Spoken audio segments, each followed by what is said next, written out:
Gaming MBS episodes 373.5 being recorded January 2022?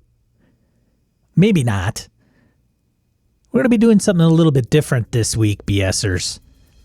This is going to be a crossover episode with Craig Shipman's Third Floor Wars. Craig's had both Brett and I on the show to talk about RPGs and a variety of different things. Brett specifically, the Streets of Avalon. And since then, things have not been the same for Craig. Let me tell you, he does a lot of RPG actual plays. You can find those on Twitch and YouTube. And he plays miniatures, specifically Malifaux, which I have no idea what that's about. But where I think Craig really shines, in all sincerity, and something I think you'll appreciate, is his interviews with individuals from the RPG industry. Individuals like Dennis Detwiller of Delta Green, Shane Hensley, the guy that's behind RPGs like Deadlands and Savage Worlds. And then there's the Bakers, Vincent and McGay, who did something called Apocalypse World. And it doesn't end there. There's plenty more. I've listened to a lot of RPG podcasts, and it's no BS that Craig's interviews are thought-provoking, evocative, and entertaining. If you like what you hear, do Craig a favor. Do a search for Third Floor Wars in your podcatcher of choice and hit subscribe. But don't stop there. Make sure you go back and listen to all those interviews. You won't be sorry. In this episode, he talks with Sage LaTorra of Dungeon World fame. I hope you enjoy it as much as I did. Kind of lightning in a bottle. That was a phrase that a friend of mine used that has always stuck with me because I've come to terms with the fact that anything that I do after Dungeon World is likely not going to be anywhere. I mean, nothing I've done so far has been as big. Nothing I do ever again may be as big. And I'm cool with that now because I've realized that some ideas, you're just, the right people in the right place at the right time with the right idea, and everything comes together and it all hits, it clicks. It's been several months since I sat down and talked to Sage LaTorra. We discussed where Dungeon World came from, the design philosophy behind it, but then we divert, and that's when this conversation really gets interesting. Over the last several years interviewing creators, we've talked about some pretty deep stuff, but buckle up because Sage and I get real deep. We talk about some general theories behind games, how to look in the rearview mirror at creations that may or may not have aged well, and what's great about new games, and what we love about old games. I want to give a special shout out to three of our newest patrons, John Sheffield, Connell Damiano, and Ryan Sell. All right, sit back, relax, and enjoy my time with Sage. Third Floor Wars delivers interviews, insights, and discussions about everything hitting the tabletop. Rulebooks, plastic models, dice, and cards in hand. Let the gaming begin. Tabletop games let you escape and unleash grand battles and regale epic tales of adventure with your friends. If you love gaming and learning from players, designers, experts, and creators, you are in the right place. Pull up a chair. Craig and Ray welcome you to the Third Floor and the Tabletop Talk Podcast.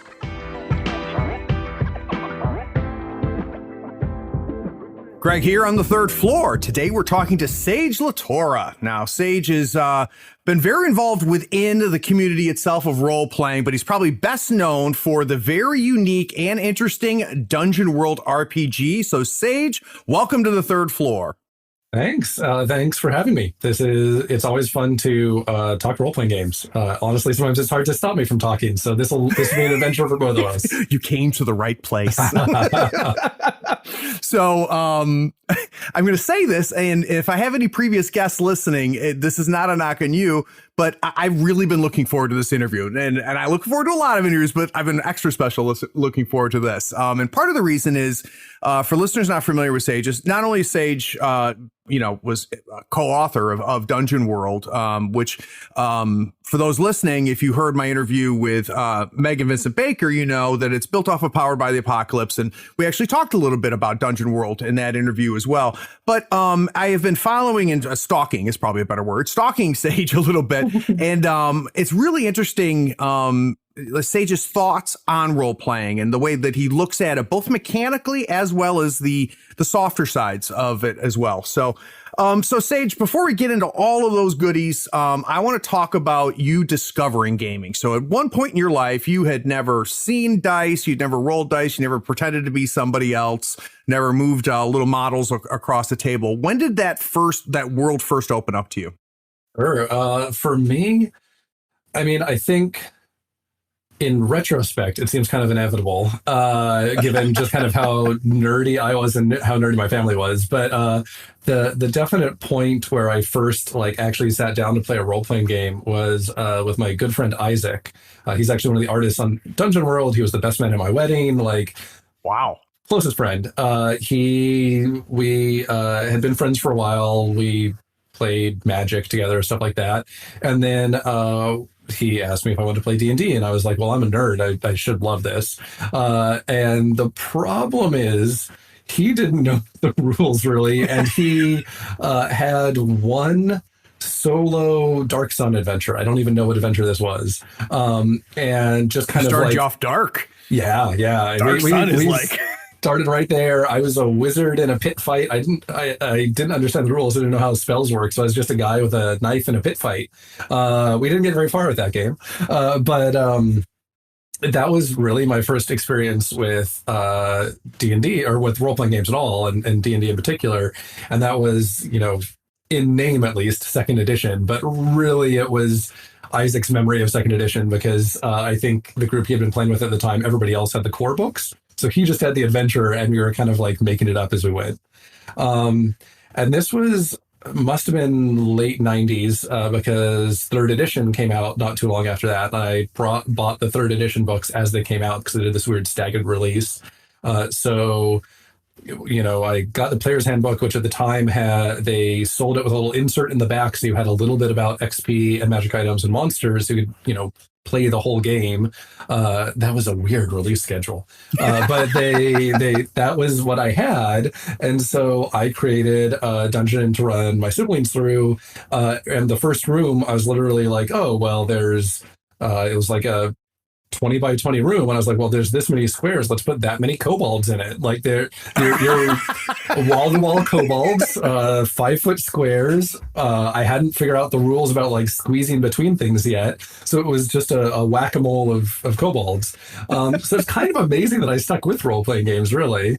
Well, it sounds like you created tower defense gaming at the same time. Yeah, pretty much. It was they were at the entrance to the dungeon. I never bothered to say what was outside of it, and so there was a door behind them and kobolds in front of them, and I don't think we even finished that combat.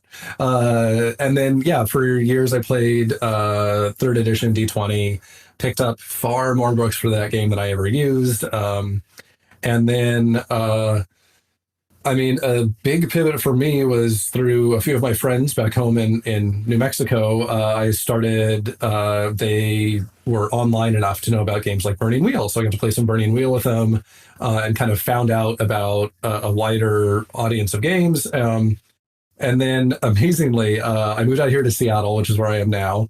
And that's a good place for gaming. Yeah, it's great. And that's part of how it worked out. My aunt actually had gone to school out here, and she comes back to see friends about once a year. And so I had just moved out here for work, and my aunt came out for a normal visit and says, oh, my friend's having a party.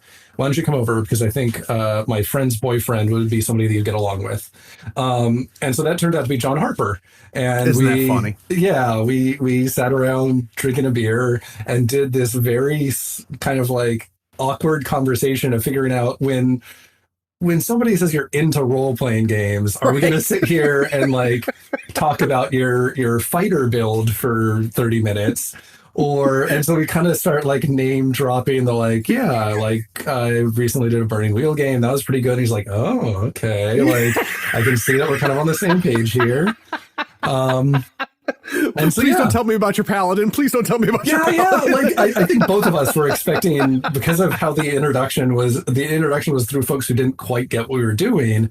We were sure that it was going to be like, oh yeah, this guy, played D&D once in college or something. And yeah. And then through John Harper, I met lots of other gaming folks out here because there's just none of them in Seattle. And that in particular, I gamed regularly with John Harper for years. And that was a big influence on Dungeon World. Like, obviously Adam's the co-author, but between John Harper and Paul and Shannon Riddle, they're kind of the whatever the fifth Beatle is. Like the unnamed collab, or I mean, we thanked them in the book, obviously, but they're the best of Dungeon World. Yeah. They're the people who had a huge influence on that, and also some other folks that we hung out with regularly. Then like Jonathan Walton, and all these folks have gone on to make their own excellent games. So there's something to be said for lucking into an amazing collection of people.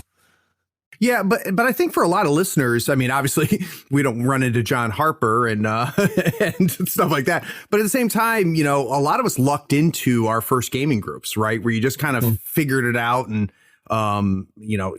there's a lot. And I imagine, because like I hear the stories all the time where like, yeah, I had a neighbor who was into it, and we ended up falling in love with it, and he's been my friend for 25 years, right? I guess that there must be a lot of stories of people that had shitty neighbors that play D&D and they don't ever make it to my podcast, I guess. So, because they hate role playing, right? Yeah. The number of people who bounce off from a first bad experience has got to be huge. And then there's the rest of us who somehow there's magic there early on and it clicks. So when we go back in time, Sage, and think about Dungeons & Dragons Isaac Edition, what was it that, I mean, because it hooked you, right? I mean, it hooked you enough to buy 3 and to spend too much money on it and stuff like that. When you look back on it, can you get a sense as adult Sage figuring out what was it that young Sage really liked? Oh, wow. You're cutting right to the deep questions. I mean, this is incredibly insightful. I think, oh man, there's a few aspects there that I think really resonated with me. I think there's the imagination aspect, the open-endedness that is kind of like one of the core things of role-playing games that like I really try hard not to define role-playing games, but as close as I can get to like a functioning, practical definition, part of a role-playing game is the fact that we say things about a fictional situation, and what we say about the fictional situation affects the rules, and the rules affect that fiction. Back in, like this is basically Vincent's kind of loop of Apocalypse World. And so that was the first time I had played a game like that, where, if I was playing Magic with Isaac, because we'd played a lot of Magic before, and like I have a card that looks really cool, and I'm like, yeah, this Phyrexian's going to eat your elf. And like the rules don't change because of that fiction. Whereas we were sitting there playing, and I could be like, yeah, like I fumble my knife like I'm going to drop it, and then like recover it and stab the guy and surprise him. And sure, we were very new to this. We didn't know how to really make that like function rules wise, but it was cool to be able to say that. Well, you can say it out loud, which it sounds silly, but it's a big deal. Yeah. And that interaction with people, like there's a portion of role-playing games that really is like permission to say funny stuff, or not funny always, but like say imaginative stuff. And so that imaginative aspect, I think, was one big side of it. And then I think also kind of the game side of it. I've never been much for kind of rules, min-maxing kind of stuff, but I'm definitely the kind of person who loves new rules content and figuring out new and interesting ways to like use this stuff. And I think that's part of why D20 definitely kind of bit me like pretty well, because everybody had these things. Most of them didn't work, but like, yeah, whatever I was interested in, somebody had made their cheap book of it, and it was probably even in a store somewhere. And so I had supplements on all kinds of stuff. I had the box set for playing like biblical era Middle East. I had a book of pirates. I had a book on like deities that are powered by their believers, and all of those things kind of came together in the games that I was running. and frankly, most of those ideas, like, buy an entire splat book for $20 or whatever, get it, like read through it and be amazed by all these ideas. And then it would last for about 2 sessions and then it'd move on to something else anyway. But Did you find yourself having a little bit of system ADD or setting ADD or like yes and no. Subsystem, I guess. Subsystem I'm gonna call it AD. We're talking about now. Advanced Dungeons and Dragons. I know, I'm gonna call it, yeah. But like there was definitely, because it was D20, it was kind of nice. Most of these things were relatively low lift to drop into another game. And so we would just kind of keep on dropping in these pieces. So like probably one of the longest games that I ran are kind of, there was a meta plot or not, let's not call it a plot. There was no like desired resolution, but the concept of the game was the player characters had found this deity that was basically dying because it didn't have followers, and they became basically proselytizers to power up this deity to save the world. A little bit of Final Fantasy in there, which, a little American Gods. That I got to later, but yeah. So that was kind of the overall thing. But and sorry, the other important part of this was that it was kind of sort of Spelljammer at the same time. There were like flying ships, and we could go to kind of different plane/worlds to some degree, which gave us a lot of permission to, whichever thing I had just been reading would totally be the next thing we played. And so for a while, it was kind of swashbuckling pirates, because I got, I think it was called Skull and Bones or something. It was Green Ronin maybe, or one of those companies. It was a pretty decent supplement. It had some cool stuff, but instead of actually like playing pirates, we just like ripped off little pieces of those rules and sprinkled them into this game, and then forgot about them about 3 sessions later. That's funny. And so we did that for all kinds of stuff. I still actually have a lot of my D20 stuff on the shelf behind me, and occasionally I'll look back through it and I'm like, what am I ever going to do with this again? But it's not most of my D20 stuff. Most of that got given away, but there's still a few things there that I'll probably still never use, but at least have like fond memories of, especially some of the late period D20. There was a late Wizards of the Coast book actually that was all alternate magic systems, like 1 class per. And so cool. There were some that were like kind of enchanter type things. There was take on the warlock, kind of like at will spellcasting, and this was all just like all in one book, released really pretty late in their 3.5 by then product cycle. And it had so many great ideas. Like someday, I've always told myself that someday I'm going to turn some of those into Dungeon World playbooks. But I am probably the sole audience for that. So, yeah. So how about now, and I know this, Sage, because I've listened to some of your podcasts and read a few things that you've put out there. So you've explained to me, and I understand your love of what I call the softer side, which I hate the term, but I haven't come up with a better one, right? The role-playing aspect of role-playing games. But you also seem to have a definite interest in the crunch aspect of it too, the mechanical aspect of it as well. Where does that come from? So part of it comes from my background. Like I have a degree in computer. Well, I have 2 degrees in computer science, and I work with computers all the time. So like that kind of system design and probability to some point. I had to take probability in college and was awful at it, like awful. But when it came to discrete probability, it all made sense because I was thinking of dice. All those things kind of come together. And I think part of it for me is that without the mechanical aspects of it, there's less of a springboard. Like, if even with folks that I really like gaming with, if we just sat around and tried to do the fireside, like, I guess my wife something calls them beep stories, because you beep when you're done and the next person takes over, that wouldn't be nearly as fun. Like there's something about providing some constraints on it that actually makes it more interesting to me than if this was just a wide open, say whatever you want and that's what happens. And so those, I guess, finding the mesh between those, finding the ways that mechanics can drive the fiction and that fiction can drive the mechanics, because that is, as far as I can tell, pretty much the unique thing in role playing games, like that feedback cycle, and finding the different ways to plug into that. And we've already mentioned Vincent Baker several times, but his insights into Apocalypse World are part of what really crystallized that for me. Until then, I think I didn't quite understand this as well, and over time, through Vincent's work and John as kind of an interpreter of it, I've at least come to my own understanding of it, and it gives me a lot more appreciation, honestly, for even games that are maybe surprising to some people that I'd be excited about. I'm a huge fan of early editions of D&D, for example, which sometimes surprises people, and I'm always kind of like, really? Like I co-created an entire game that's like a love letter to D&D. What did you think I was into? Yeah. And like high randomness stuff, like Dungeon Crawl Classics. I love lots of messy dice mechanics and all that stuff. Right now, I've been playing in the longest game I've played in for years, probably since I've had kids, and I'm playing The One Ring.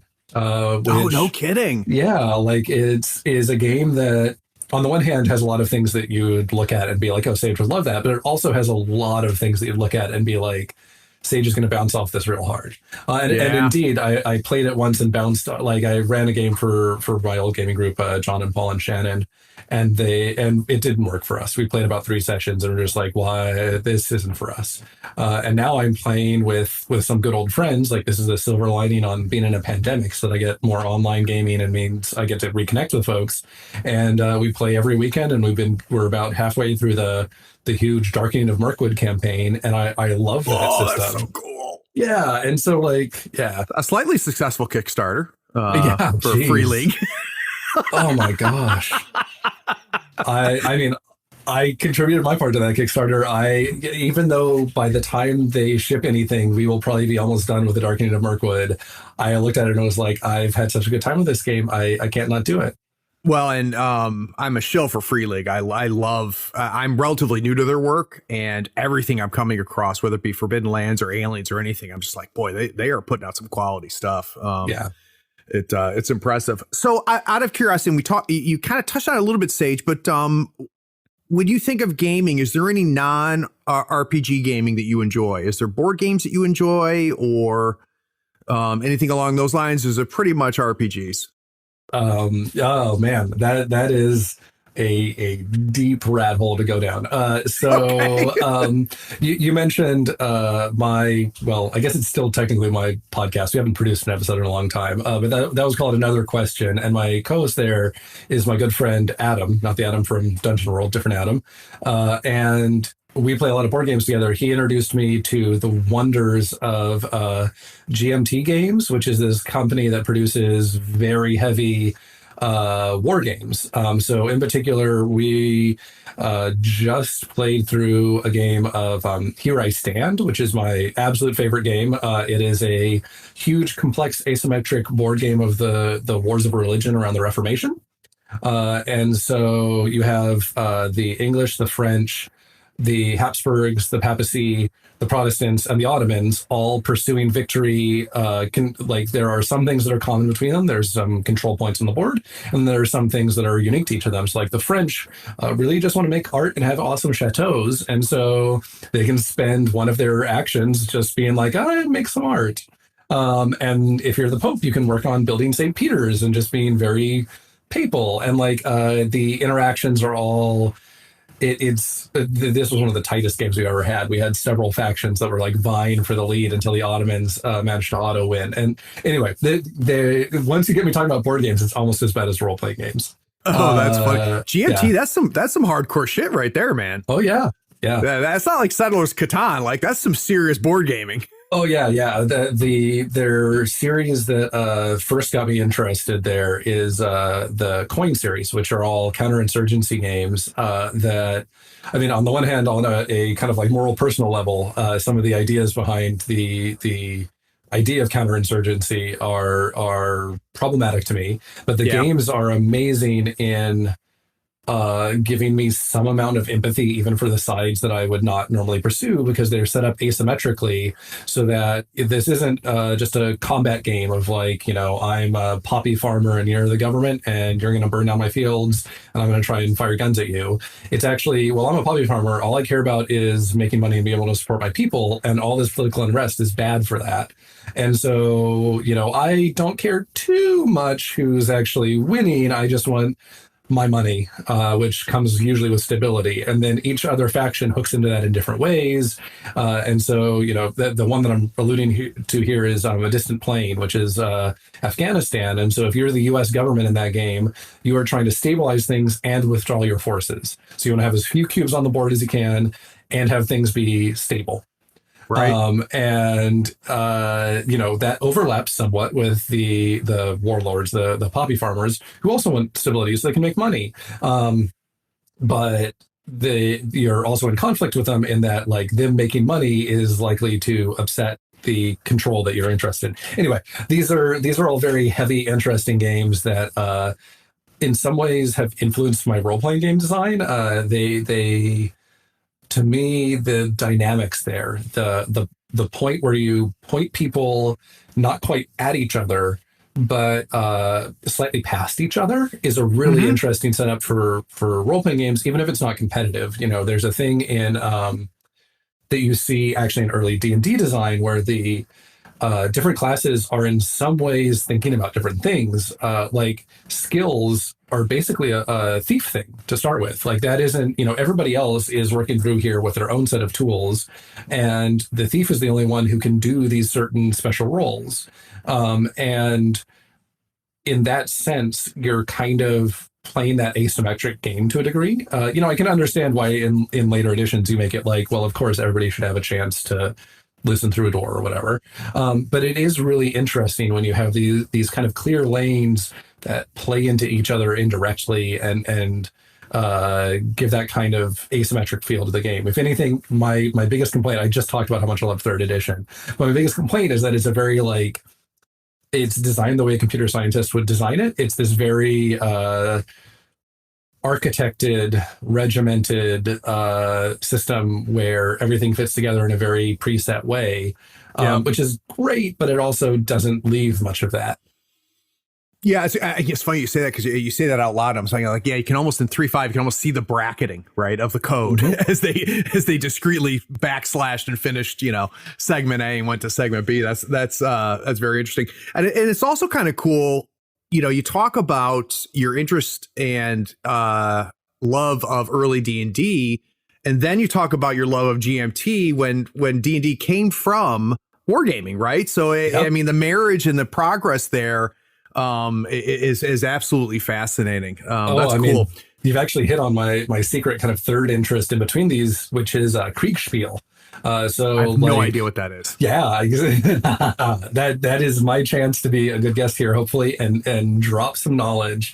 So Kriegspiel is the step between chess and D&D, basically. So if you try to draw the most direct influence line to D&D, it runs through early chess in India. That eventually comes to Europe.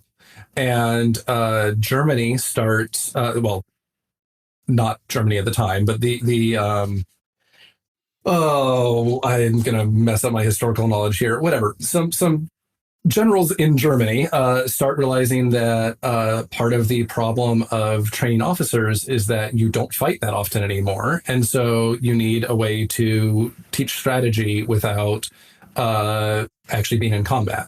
And so they start using Kriegspiel as a way to do that, which starts out as basically chess with a few modifications. You have like a gridded board and move things around.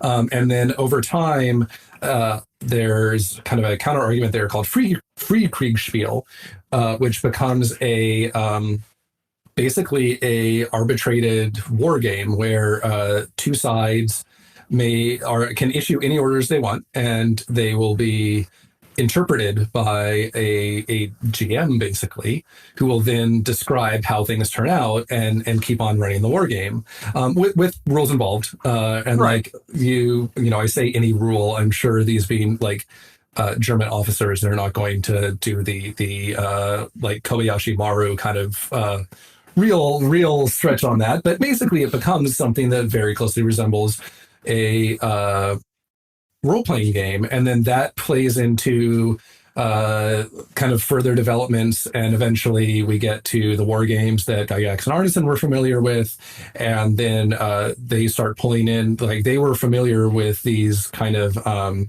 refereed war games, and that's a big part of where early D&D comes from. It's basically a refereed war game where you've zoomed in down to the person scale instead of the commander. So Arneson's early, or sorry, not Arneson's early work, but in Braunstein, which was an early kind of scenario / game along these lines, you see people, you can see French Revolution role or wargaming coming together with this kind of like person level like embodiment of a role and some degree of kind of creative problem solving all here together.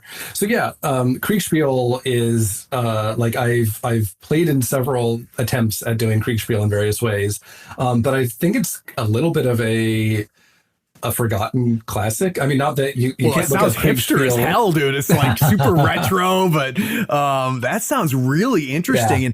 And you know, I one of my other big interests is miniature gaming, miniature war gaming. You know, Malifaux, that type of stuff. And Sure.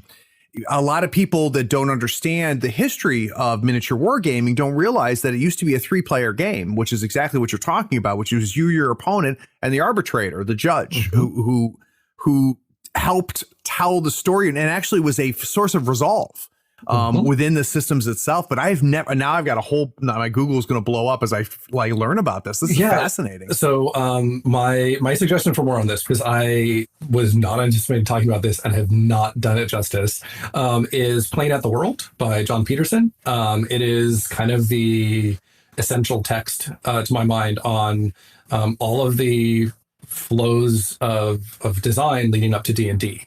Beautiful. And so there's that wargaming Kriegspiel kind of thing. That's obviously one of the biggest ones. There's also play by mail games, and diplomacy as well there as kind of like that's a game. Yeah, that is a game. And he identifies a couple others, but yeah, and then he does some deep dives on things like the inventiveness of having both a to hit roll and hit points. Most systems up to that point were kind of using one or the other. It was either both sides lose X or roll, and if you get over, the other side's destroyed. And neither of those is a great fit for kind of person level dramatic stuff. And so that combination is a major interesting part of why D&D works. It's a wonderful book. He has I'll link to it in the show notes, man. That sounds really fascinating. Really fascinating. And he has a new one that is about when people started calling them role-playing games, because obviously when this started, there wasn't a distinction between role-playing game and war game. There were lots of people who said, like, why would I want to play a game with fantasy stuff in it? But that was the objection, not kind of the, this is a role-playing game. So you've got a really interesting, the title there implies there's this shift that's hard to pin down, where we kind of grew a new thing out of these existing things. And I find all of John's research incredibly interesting. And it's always led me to this main question that at some point I need to send John and see if he'll maybe tackle it in one of his future books. I've always wondered if there's any kind of parallel development here. For pretty much every role-playing game that you or I, or pretty much anybody who listens to this is aware of, will have been created either directly derived from D&D or with at least knowledge of D&D. And it seems like there must be somebody out there who has come up with a similar idea at some point, and in some sort of parallel development that didn't have the same commercial success in the English speaking world, because that's pretty much what I'm going to know. So yeah, this has always been kind of my like white whale research project, is what parallel development is there out there? Yeah, talk about stuff I've never thought about, Sage. Like, that's a great point. Like, I wonder, Like, is there? Wow, that's interesting because wargaming exists when you go to Eastern culture, right? I mean, or Middle Eastern culture.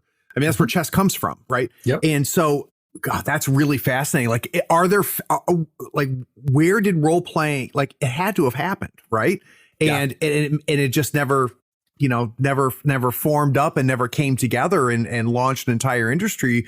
But I would imagine with enough research, Sage, you could find the seeds, right? Depending on like how far back you want to go, like which branching point do you want to take? Like if we were talking about something through most of Europe and Asia, you would probably actually have some knowledge of chess or one of the chess derivatives as a starting point that if this was a role-playing game that looks kind of like what we're used to with a lot of fighting and stuff, it would almost certainly have some, circumstantial link to chess. Whereas one of the best leads that I've had that I've been unable to pursue is there are some Native American storytelling games that seem to have some, there's a difference between a storytelling game that's kind of the like pass the stick kind of thing versus something that has some constraints on where the story has to go. Structure, yeah. Yeah, some structure. I found a few threads that suggest that there are some games like this. And I grew up in the Southwest. I've always wanted to be able to like go back there and spend some time and like hopefully do this in a way that is respectful of people. I don't want to, my understanding is that some of these games may also feel like important cultural things that, aren't things to be shared with an outsider casually. And so, anyway, this is all my kind of, if I win the lottery and I can just put my money to whatever purpose I want, I'm going to fund research into like the parallel development of this stuff. Like you've totally got my wheels turning. So now I'm thinking your lineage concept, right? I'm smoking what you're growing right now. So like, then I think, okay, so if we think Western culture chess, right? And we think about that line and how that line led to the wargaming, led to, H.G. Wells, right? I mean, all of H.G. Wells is the creator of miniature games. That's home. That started from chess and him wanting to expand on the concepts of chess. Then we go parallel to that and we say, well, then there's Go. And think about Go as it being so different, right? And so if you take Go as the basis, where does that lead? And how does that change how we think about things? Oh Christ, this is cool. Yeah, no, and like cool. have people done that? Like there's a lot of kind of cultural I want to say anthropology, but that may not be quite the right domain. But like there's a lot of study of different even living cultures that would be really interesting here that I'm ill-equipped to do. But I hope that someday somebody will pursue this idea and explore the parallels there. Like this feels, this may be too big of an idea for me to really support, but it feels like there is something kind of fundamentally human about this kind of wanting to pretend and share stories in a generated way. Yeah. And so, I would imagine that Gygax and Arneson weren't the only people who got to the point of wanting to add a procedural element to kind of a fictional situation and then see what the outcome is. I'm just not sure who else did it. Well, and think about this too, because and there's people that may not realize this, and this in no way takes away from what Gygax and him made, right? But they kind of backed into role playing. Yes. And they really did it because their players pushed them there. And a lot of people don't realize that. Like they were war gamers. They liked playing war games. And Chainmail was their attempt to make war games. And then people pushed them to say, like, we want to tell some stories and like if we want to like loosen things up a little bit and stuff like that. And if you go back and you read about the progress of where D&D came from, and again, I'm not taking anything away from what they did, but they kind of backed into it and they were kind of pushed into it in its own way, which is fascinating in and of itself, right? And again, to your point, that parallel. Yeah, the D&D as a role-playing game is as emergent as the gameplay of D&D is in a lot of ways. Yes. Like there's a degree of emergence here of a genre as well from the starting ideas.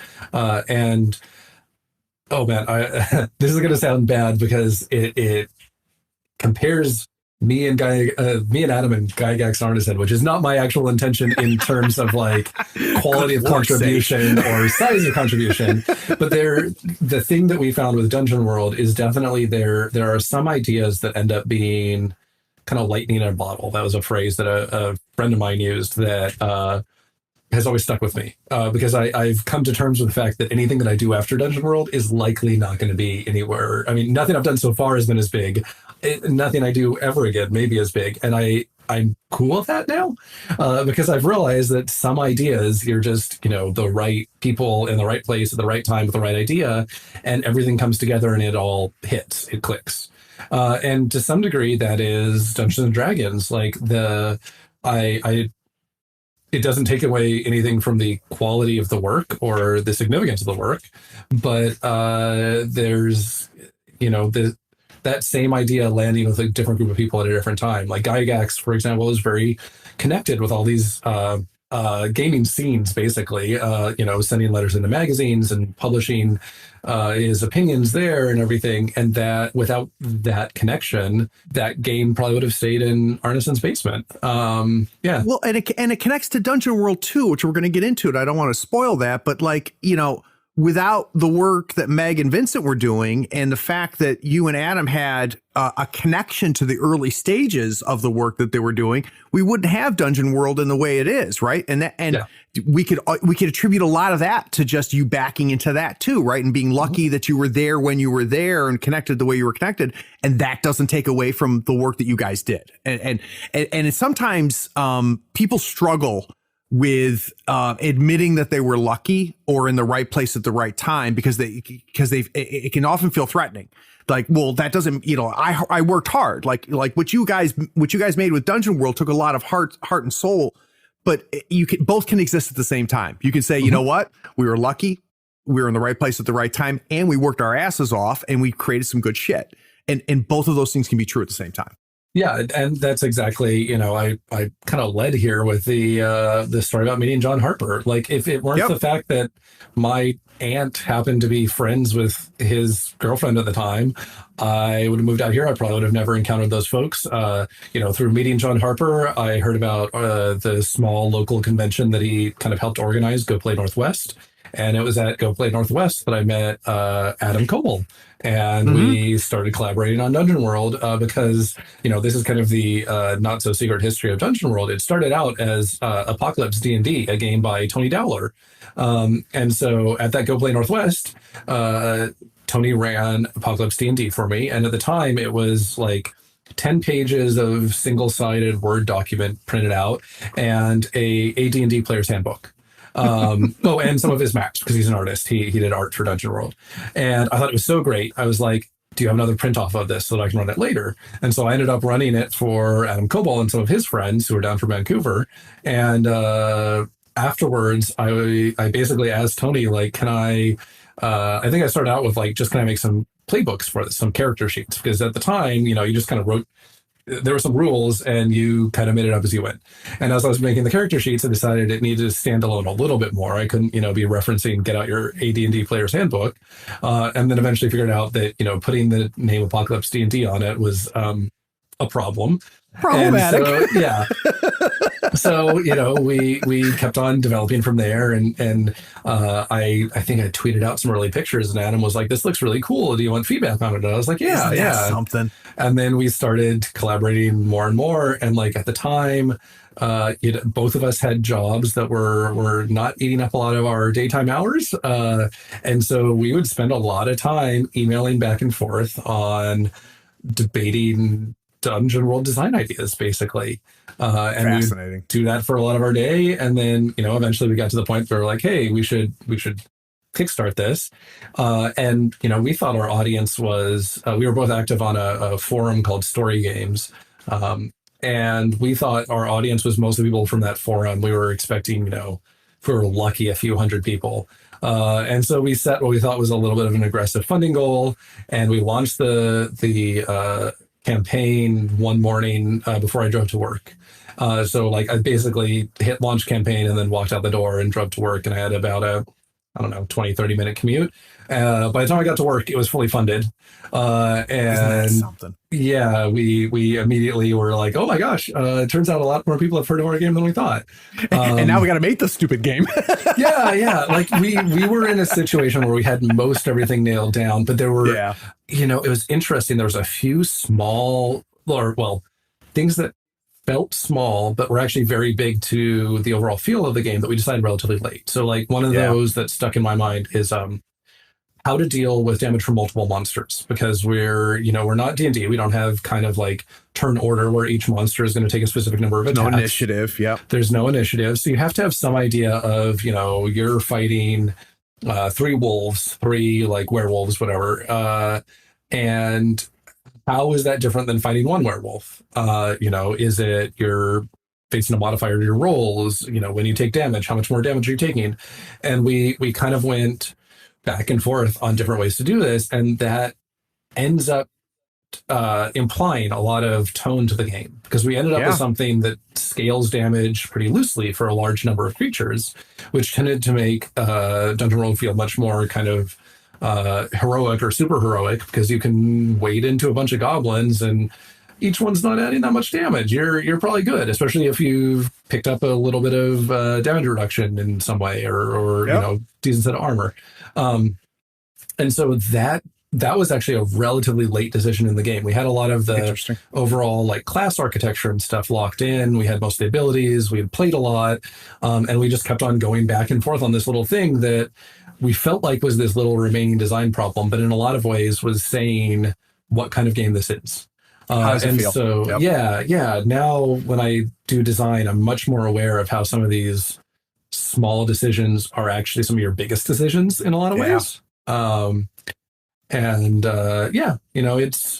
There was also a lot of discussions there that flew over my head a little bit about the some of the kind of implicit biases and stuff of Dungeons and Dragons, and how much are we tackling those? At the time, the game I'm still proud of. It's as good as progressive a game as I could make at the time. But looking back on it, there are a lot of things that now I'm like, we've got like hordes of orcs and stuff, and that is not where I'd want to do things now. And I actually, I'm glad you bring that up, because I want to do a segment on that, Sage, because I think it's very, very a very fascinating discussion, and you are an incredible test case for this discussion. So what I'm going to do is I'm going to take a quick break. When we get back, I'm going to rewind a little bit, because there's some origins of Dungeon World I want to delve a little bit deeper on that you kind of glossed over, and I'm not going to let you get away with that. So we're going to talk about the making of Dungeon World, where Dungeon World came from, how the pieces all came together. But I'm also going to come back to what Sage started to bring up, because it's a fascinating subject. We'll be right back.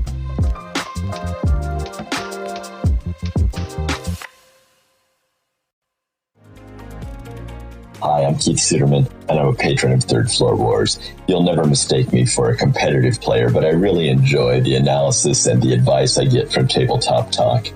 You should be a patron too. Head on over to patreon.com and search for Third Floor Wars, or just click the link in the show notes below.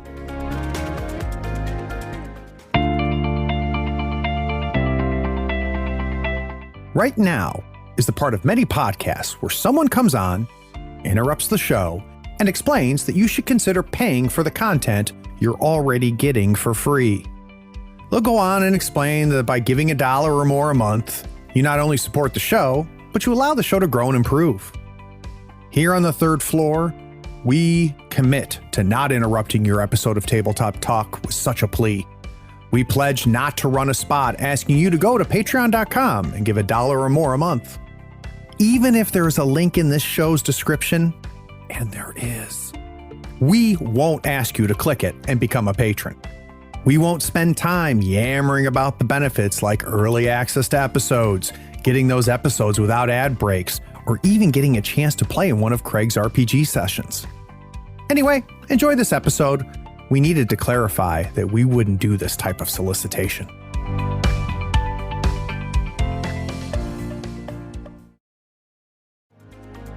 I'd like to take a moment to give a shout out to some of the original patrons that started us on this journey. Special thanks to Jesse Ellis, Sam Newman, Nick Westbrook, Jim Ortiz, Kevin Smith, Keith Suderman, Matthew Riddle, Dane Leargard, Jeremy Peace, Wookie Gunner, Chris Blue, Vaslav, Kim Otto Nielsen, Rolf Randall, John Haas, Cody Hyatt, Michael Roper, Ambrose Ingram, Pudgy Hobbit, Kaiser and Crimson, Brandon Sommer, Jason Reddy, Jason Burry, Kylie Woodland, Brian Schooner, Alan Volts, and Owen. Because of you and the 100 other plus patrons, I'm able to put out content on a regular basis, and I appreciate it.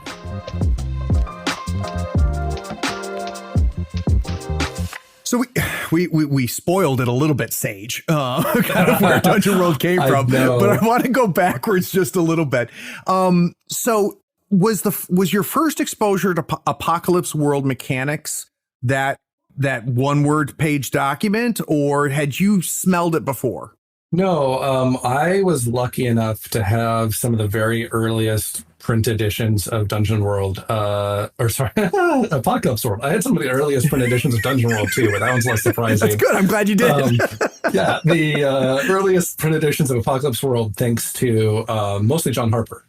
So, this is, again, one of those things where I was very lucky, and this is in a lot of ways the difference with a lot of designers who don't get the recognition and credit that they should, that they happen to not have family who introduced them to John Harper because they think that all role-playing games are the same.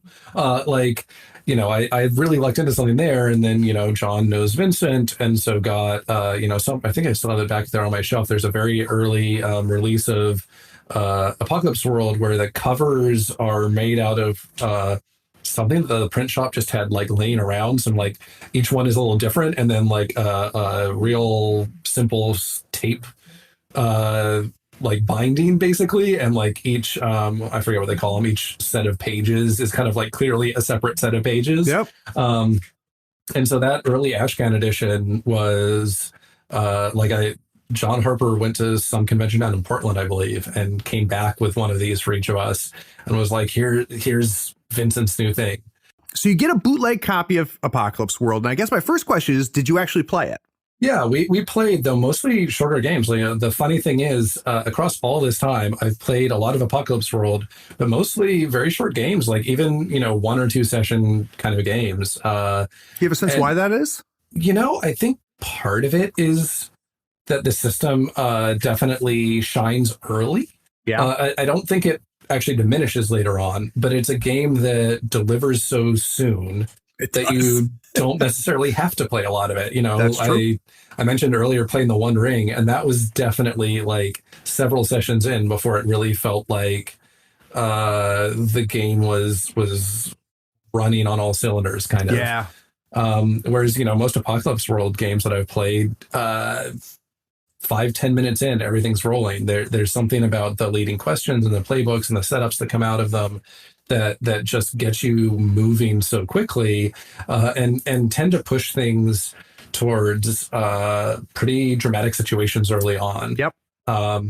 And part of it also is probably just the my gaming schedule. Yeah, not too long after Dungeon World was published, I changed jobs and had a lot less free time during the day at work, and then eventually, not too much longer after that, my first daughter was born, and I definitely pivoted towards I don't know how often I can game. Let's just fit in what we can. Yep. And so a lot of games that I've played have been 1 to 2 sessions. But, Apocalypse World definitely showed up really well in those first early sessions, and it made me pretty excited when I heard Tony had this Apocalypse D&D pitch.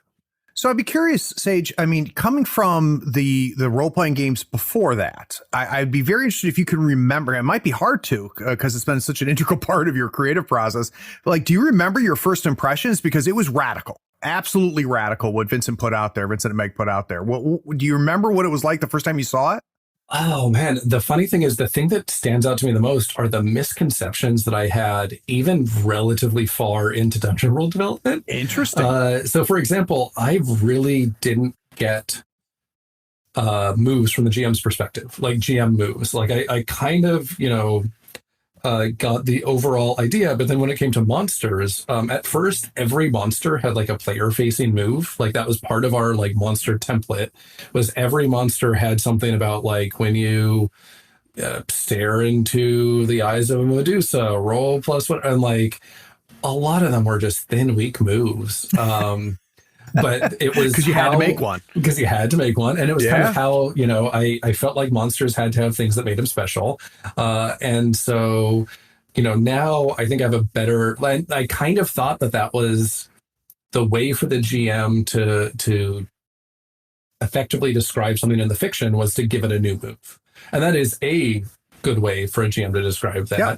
But it is not the most economical or a quick one. And it doesn't scale up to kind of like bestiary size things, which, there's a question to be said of should we have had that many monsters in Dungeon World? But I think the monsters get across a lot of the tone. Like the writing there is evocative. Yeah. No, it very much is, and it takes a while to digest Apocalypse World, and what listeners already know, but you don't, is I discovered all of this a year ago because I took 20 years off from role playing. So I stopped playing role playing games in my early 20s and then came back to it a year and a half ago. And I was like, holy shit, what have you people been doing while I was gone? Some things have changed. And I remember my first time digesting Apocalypse World and, missing a lot of it. And Megan Vincent on the interview did a great job of helping me understand it a lot. But the GM moves was one of them where I was just like, well, why are we limiting the dungeon master that way or the game master that way? But then you start digging into it a little bit and you understand what was happening there. So you're exposed to that. Apocalypse World. You play it a little bit, you start to digest it, understand it. Then you sit down and you play this D&D marriage, Apocalypse Dungeons and Dragons. You run into Adam, you run it for Adam, emails start coming back and forth. At what point, like if we were to forensically go back and do the kind of research you're going to do on parallel role playing, if we were to go back, do you think that there was a moment where both you and Adam realized, I think we're going to make a game? Oh man. There might have been, and it might have been different for each of us. Because Adam and I are actually very different people. Like the fact that we ended up working together is I don't know, what is it? Like the Mythbusters guys kind of hate each other, but they I mean, Adam and I probably don't hate each other, but we're definitely like an odd couple in a lot of ways. Yeah. And so it's interesting because there's this phase of my life that was emailing with Adam several times every day. And we were in that sense really close, but we're also like, especially once Dungeon World got out the door, we drifted apart pretty quick. Like we in some ways didn't have a lot in common other than this creative effort. But because of that, I don't know, if I dug back, the funny part is it's all in Gmail. So I still have all of it. There may have been a point where there's that email that says like, I think we're making a game. But to me, at least looking back on it without, actually looking it up, I'm pretty sure it's when we started getting more and more stories of people playing kind of all over the world. The one that sticks with me the most, and I wish I could remember this guy's name to kind of give him credit. If I remember correctly, he was an Australian ambulance driver, and he sent us, or I forget whether he posted on the forum or sent us an email, basically saying like, I forget how he even heard about Dungeon World. I think it was, somewhat plugged into indie role-playing games. He had gone, I think, on a camp out with some friends because he didn't get that much time off. And it was really, this was like a really important chance to get to reconnect with some old friends. And he had taken Dungeon World and like played it around a campfire or something. Yeah. And he just told us like, this was like, it was what brought me back together with these old friends, and it made it feel like when we had the time to do this. I'm probably not doing his story justice, but at least this is my recollection of it. And that kind of experience for folks was the point where I realized that I definitely wanted to do this, mostly because I guess my kind of net metric for Dungeon World is I want it to be a net positive. And like when I think about some of the things that I would go back and change, especially around some of the biases built into the game inherited from D&D, Yep. you know, I've thought long and hard about, is this something that I still want to have out there? Like, you know, Adam and I have basically both of us have to agree to do things, and I'm not sure how it'd work if one of us, you know, absolutely felt something had to happen. But I've never pushed it, because the thing that I end up at is I think even with those things, we're probably still a net positive for folks overall, and you know, by being a net positive for people, hopefully a net positive in the world. And those kinds of stories were, I don't know, they make me feel better than the royalty checks. Well, I mean, that's got to be a struggle, man. Like, I mean, especially when you have an awareness of what of things that you identify now as the creator, that you go back and go, that's problematic. And you know, and then you have to go through that. I would imagine, like, I don't know how to put this, man. The struggle to understand where you were back then, and how much of it was conscious, subconscious, and how much was it innocent, for lack of a better word, but, you know, not necessarily absolving yourself. That's some complicated shit, man. That's some complicated shit. Yeah. And you know, intentions don't matter in the larger world, but to how I view myself and how I view what I need to do going forward, my intentions matter as such, at least in how intentions matter and how I can do better. And the thing that I felt pretty, even looking back on it, I believe that my intentions were good, and that I was moving things forward as much as I understood them at the time. The understanding that I've gained since then has been pretty tremendous. And I think I'm actually skipping ahead topics again. So like, I don't want to like steal. That's okay, man. No, that's good. And you know, and I think part of it from the outside point of view, Sage, is in doing that, you've owned your shit, which I appreciate, because that's not easy to do. I struggle with that.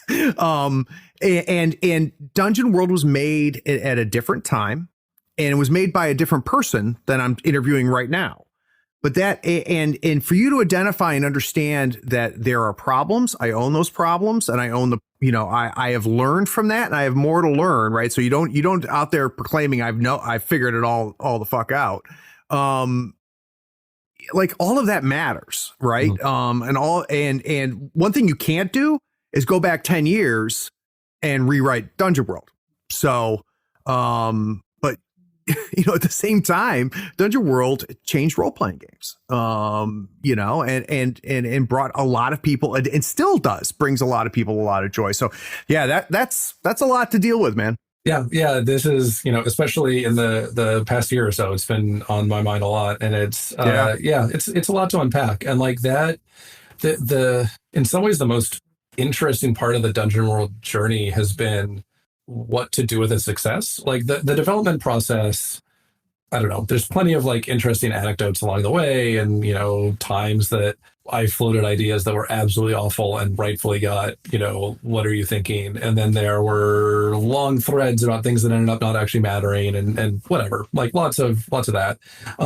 But I feel like I'm so lucky to have this experience of getting to know what it's like to kind of have that lightning in a bottle moment, to have this successful thing and be able to see where it goes, and like all of the wonderful people that it's brought me into contact with. And like all the stories from folks about, you know, this game helped me connect with my kids. This game brought back memories of my childhood. This game, you know, just was a good time on a Friday night with beer and pretzels. Like I really admire people like Vincent Baker and Meg Baker and just Morningstar, and a ton of other designers who can make games that are interrogating tougher subjects and are, you know, really moving important conversations forward, I think, in a lot of ways.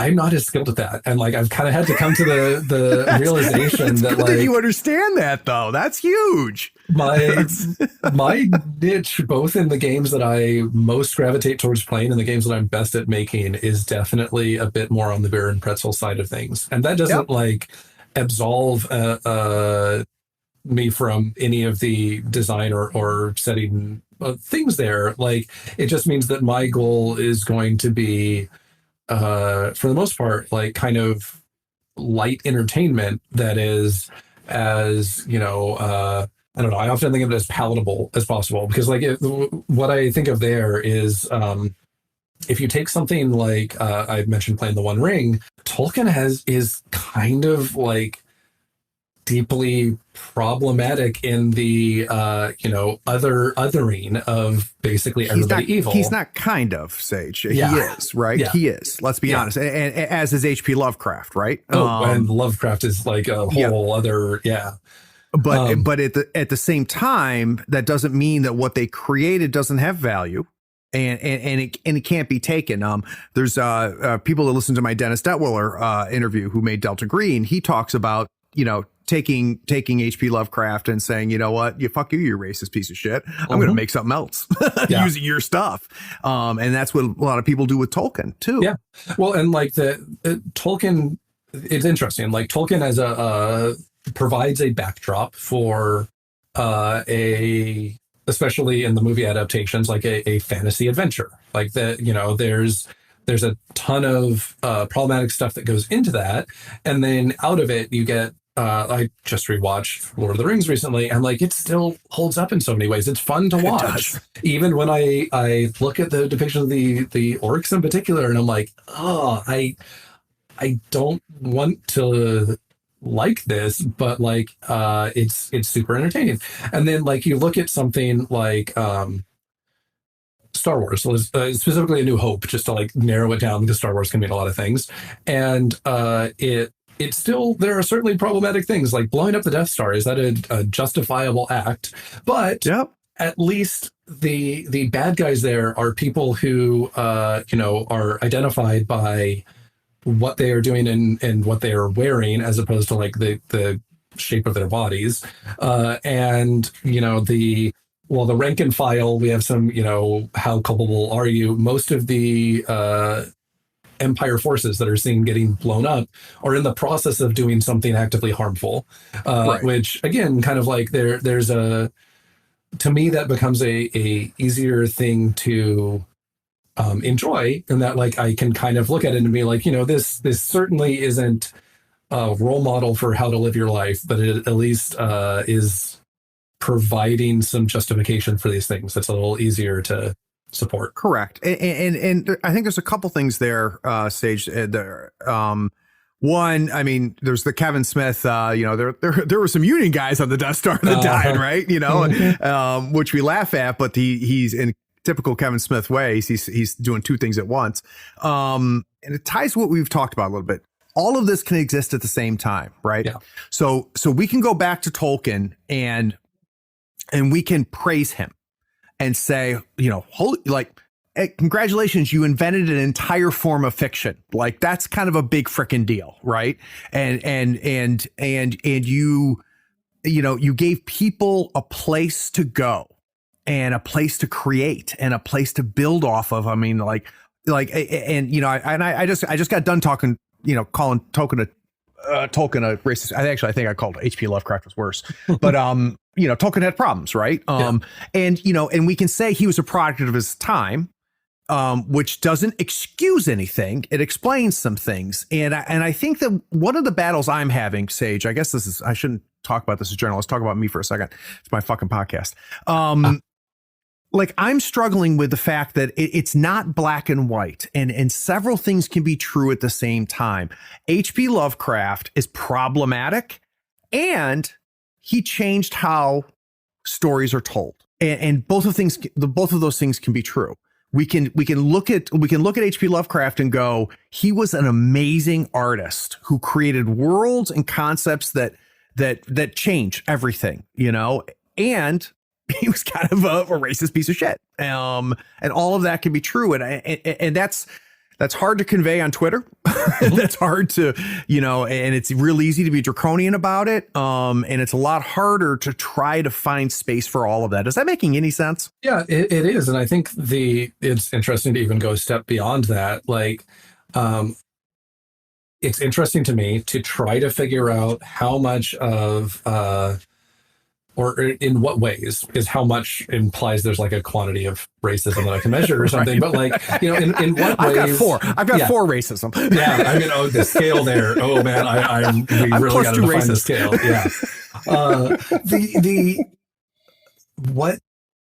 What about, let's say Lovecraft? Because I think he was kind of the more brilliant here, is showing through in his work in a way that actually not just it's true that both of these things are true, but potentially even led to some of the recognition of his work. I think this is probably a bit of a stretch, but there are some of his stories that I certainly read as his anxieties about his perceived dangers of, basically dark-skinned people, and pasting those into a cosmic horror. And is a portion of why that resonated with some of his earlier readers, that they shared that, and like, how do we deal with the legacy that comes with that? That's very true. And very true. Like this is stuff that I think about a lot, and like I think the best thing that I've been able to come up with since I've been lucky enough to have this kind of lightning in a bottle experience and have, a relative platform here, is to use that to hopefully amplify the voices of others. And like, I have a late start here in a way, just from being a straight white guy raised in America. I try to do the work and everything, but I am not the kind of person that should be like leading the charge here. And so, I find these things very interesting because I obviously think about analyzing media a lot, as we've seen for our conversation so far. But like, ultimately this is the kind of thing that I hope people smarter than me find ways to engage with and, hopefully reach people with. You're completely right. Fitting this into a tweet is not very practical. Yep. But and it's one of the things that, like, in my journeys, right? Because spoiler alert, I'm a old white guy too. Like, one of the things that I've been trying to do is as soon as I think everybody has that initial pushback emotion, that fight of the fight and flight reaction, right? And one of the things that I've been doing is, like, when I see something that causes me to want to defend, like that urge to defend, like, I'm now learning to start, as soon as I feel that, going, wait a second, where is that coming from? And what am I really defending, right? Mm-hmm. Like, what is really happening here? And that's helped me in that progress as well. And I would imagine for you, Sage, because people have come at Dungeon World, mm-hmm. You have had to have those times where you're like, whoa, like that reaction, right? Yeah. At your creation being attacked and being able to sort through that. Like, did you find yourself, well, let's not even talk about some of the heavier shit we're talking about. Like, people got Dungeon World when it first mm-hmm. came out and said it was garbage. Mm-hmm. Oh, yeah. And what was your reaction to that? And I'm talking like they just said it was a shitty game, right? Not that it was that it was tropey. Yeah. So my reaction to that, it was actually to collect all of the worst reviews about him and turn them into a page on my old site. I don't think it's live anymore. Called Praise for Dungeon World. And so it's still, at least last I checked, available in the Internet Archive. I don't think I have a live copy of it anymore, partially because some of the people who said awful things are people who I didn't want to be repeating their words, even if it was, even if the ones about Dungeon World were just, awful. So, we got stuff like it's Gramscian socialism in game form. Phenomenal. Yeah, like people had strong reactions, and part of that is due to RPG scene politics, for lack of a better, I mentioned we were active on the story games forums, and there was people who viewed that as pretentious. There were certainly all their actual problems with it. I don't think pretentiousness was top 5 or 10. And so, coming out of that and being related to Apocalypse World and all these things, like it came with some amount of identification that certainly led people to take the game a certain way. And this actually runs through a lot of things I do, both game design and kind of my day job and my personal life. For whatever reason, I'm a person who's very okay with tough criticism, I guess, and just kind of rolling with that and trying to take what I can that's actually actionable out of it, and just kind of letting the rest of it, to some degree, yeah. Now that's a learned skill in my experience, Sage. Was that a learned skill for you? Or do you think there's something inherently that has allowed you to be that way? Because I had to learn it. Yeah, I mean, I think it must be learned, and I wish that I could think of more where I got that. That's calling your mom. Yeah, call home. Actually, the funny part is, I was talking about my friend Isaac, who introduced me to role-playing games and did art for Dungeon World. To some degree, I would give him a lot of credit for this, actually. He, one time early on, we were doing a group project kind of thing together, and we were having a really contentious high schooler debate about how to do something. And Isaac just, everybody kind of I was one of the people who was very engaged, trying to figure out, what is the best way to do this. And Isaac just said, whatever, I'll go with the flow. And at the time, this was such a weird idea to me. And the thing that I ended up taking out of it was that not everything I do has to be seen as a judgment on me. Interesting. I was very invested in being right in this conversation and being a reflection on me. And, Isaac's, I mean, I don't think he probably even meant half of this. I think he basically meant I don't care. But part of what I took out of it was, he's not investing personal significance in this, and instead is saying I will move forward from this, and that's the important part. And so I guess between that's hard. that and that's hard though, right? It's hard not to let other people define you, and it's also hard not to let people reframe things for you. All that that's some heavy shit, dude. And that's hard to do. And letting other people define you. I don't think I've ever said this particularly publicly, but about a year ago, there was somebody made a big Twitter thread pointing out problems with Dungeon World, and the actual criticisms were almost all correct. I think there was one missing rules thing there, whatever. Who cares? Overall, very solid points. And I didn't want to undermine that by the one thing that frustrated me, which is at one point, the thread was, a little hyperbolic and made reference to a certain look that they assumed that I had, which doesn't look anything like me. It was pink crystal glass wearing, long pink hair or whatever. That is actually a description of how Adam Coble looks. Right. That is not a description of how I look, even particularly close. And for a year now, it is when I think of that thread, one of the things that actually frustrates me the most is if you're going to drag me on things that I've done, please make sure it's actually me. The points were actually very good, and I've learned a lot from them.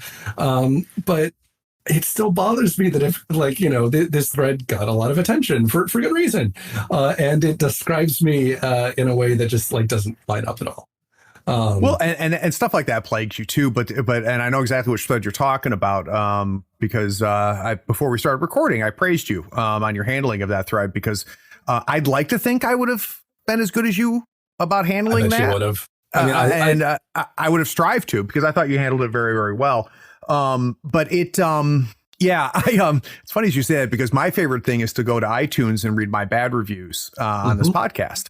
And it does two things for me. One, it gives me feedback. Like, you know what? You're 99% wrong, asshole, but that 1% is a legit thing. Or it's the opposite, right? Where, they're 99% right, but the 1% thing is that I don't have pink hair.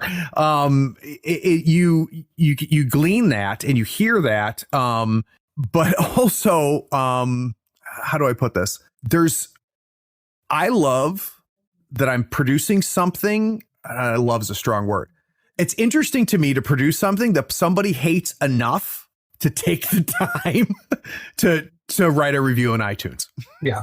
And yeah, we're lucky enough to be, kind of both of us, I think, socially secure enough that these threats, these don't become threats. They are not, it is just people being people on the internet, confrontations.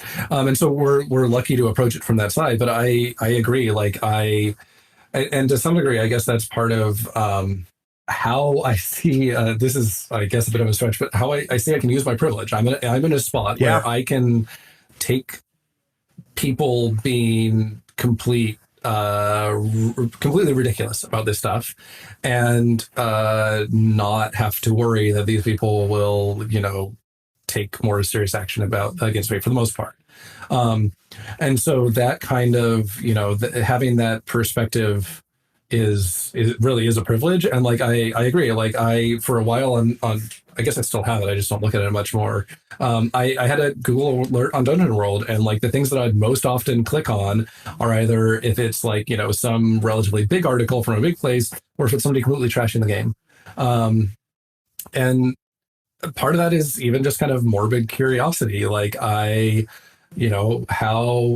did they come to this conclusion? And sometimes even there's interesting things there to spot in the misconceptions. The number of people who come to Dungeon World with misconceptions, and part of that is the fact that the book was originally written figuring we were talking to maybe a few hundred people, most of whom had were relatively connected to us, and now it's gone far beyond. There's some casualness in the writing, yeah.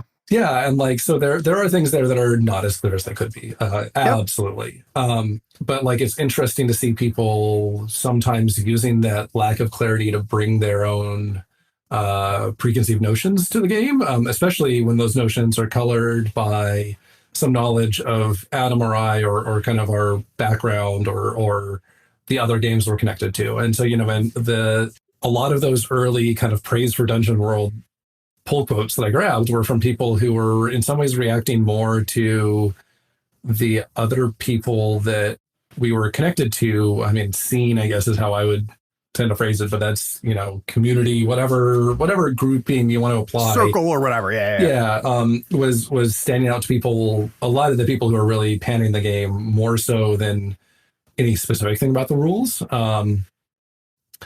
And we kind of made it easy for them. I felt pretty passionate about releasing. We kind of made it easy for them. Well, in a couple of ways. I mean, first of all, there's the fact that the game phenomenal. That's just good. Sage, sorry. the game makes it a little easy for them, but there's also the fact that I felt pretty passionate about releasing the text of the game under a open license so that people could remix it. But that meant that we were an easy target for people who wanted to rail against this because they didn't have to buy a copy. They could go and look at the, basically SRD versions of it and read over it and pick out a few things that they wanted to trash on them. And, if you're getting paid by the ad on your site, that's a little cheaper than going out and actually buying a game. It is. And so I think I, in particular, was kind of uniquely, not necessarily uniquely, but through that, the skills that I've realized I have that have developed over time in being able to deal with feedback like this, it turns out that we made the perfect game for somebody who can take that kind of feedback, and we released it in the perfect way for that. We Isn't that cool? We're priced relatively aggressively. We have this open license, so it's a game that got into the hands of lots of people, and lots of people had strong opinions about it. And what you said about every review means that a person actually interacted with this and had a strong reaction to that. I really agree. Even the people who do the more shit soup or shit sandwich kind of reviews for Dungeon World, they thought about this game more than they probably thought about a lot of things, which, I'm not happy that that's this specific thought that I provoked, but like it is at least a thought-provoking thing. It is, and I'm going to probably phrase this poorly, so forgive me, and hopefully my point will come through the miasma of my head. Critiquing is easier than creating. Now, that doesn't take away from the value and the importance of critique, because that is extremely important, right? But there is also something about putting something down on the page, releasing a podcast every week, publishing something that is now, because it's gone, right? As soon as I publish this episode between you and I, Sage, it's gone. And you and I can't re-record it. We can't delete it. We can't pretend it didn't happen, right? That has its own thing. And by no means are we victims in that scenario, because we're sitting here freaking doing it, right? But that is still something as well. And it is in some ways easier to then grab that, bring your own thing in with it, and come at it, and it can't defend itself. And in some cases, it shouldn't defend itself, right? And we're acknowledging that, right? We're not saying that, everything is right and stuff like that. But Dungeon World is never going to vanish. It's always going to be there. And reconciling that as a creator is an absolute real thing. And we are now an hour into this podcast, and I feel like we're shitting on Dungeon World, and I want to stop doing that for a second. Because one of the things that I thought was interesting, and again, I'm putting this in the context of me coming back, right? So I left D&D and GURPS and then found Apocalypse World and Dungeon World and Blades in the Dark, and I'm like, holy shit. Like it blew my mind. And I went through what was really a 10-year revolution and experienced it in a matter of weeks and months, right? Mm-hmm. One of the things that I've been very curious to find out is I believe that when we create, we're trying to solve problems that we perceive. Right. So as much as Dungeon World is an homage to Dungeons and Dragons, it's an homage to especially early Dungeons and Dragons. I would be curious to know, and it may be something that you didn't do consciously, but was there problems that you and Adam saw? We can even talk mechanically or non-mechanically, that you felt like what justifies Dungeon World existing? Sure. I mean, we can go play White Box, right? Mm-hmm. So why does Dungeon World exist? What does Dungeon World do? What does it fix, or what does it present in your mind? So yeah, let me first talk about Dungeon World, and then I have a larger idea of kind of how this fits into how we conceive progress, for lack of a better word, in role-playing games. So for Dungeon World in particular, part of what we're doing is creating the rules that focus on the parts of D&D that most people think about playing. Because I, for one, love long charts of types of pole arms, but that is typically not the thing that people talk about in their recollections of D&D. And that makes it sound too monolithic what people recall. But one of the things that people most tend to do is tell, the kind of narrative after the fact of all the events that happened and how they, got sucked into a vortex at the bottom of the ocean and spit out into another dimension and tracked their way back, et cetera, et cetera. Dungeon World tends to cut straight to that. It part of what we borrowed from Apocalypse World is that you primarily talk about what's happening in the world of the game, and the rules kind of step in and nudge you along occasionally, instead of having to do that kind of hard shift to okay, roll initiative. There's a lot of reasons to have initiative. It's a super useful concept, but it also means that there's much more of a step away and invoke the rules as a distinct thing from talking about what our characters are doing. And so by getting people into that flow more, we tend to do more of what they remember from a role-playing game, which is talking about their character and get involved there. And then the rules kind of just step in and step out and interweave with that, as opposed to being a hard context switch. The other thing that I think we're kind of addressing, so more tactically, mechanically, progression in D&D has always been a sticky concept, because on the one hand, the idea of advancement and progression is key to why D&D works.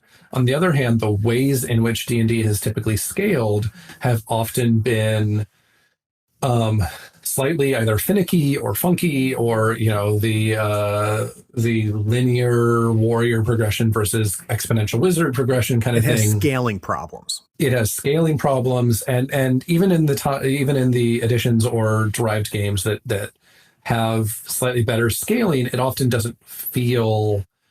It doesn't necessarily make a lot of sense. To borrow like a video game analogy, there was some of the early Elder Scroll games where everything would scale with your level, and it meant that everything kind of always felt the same.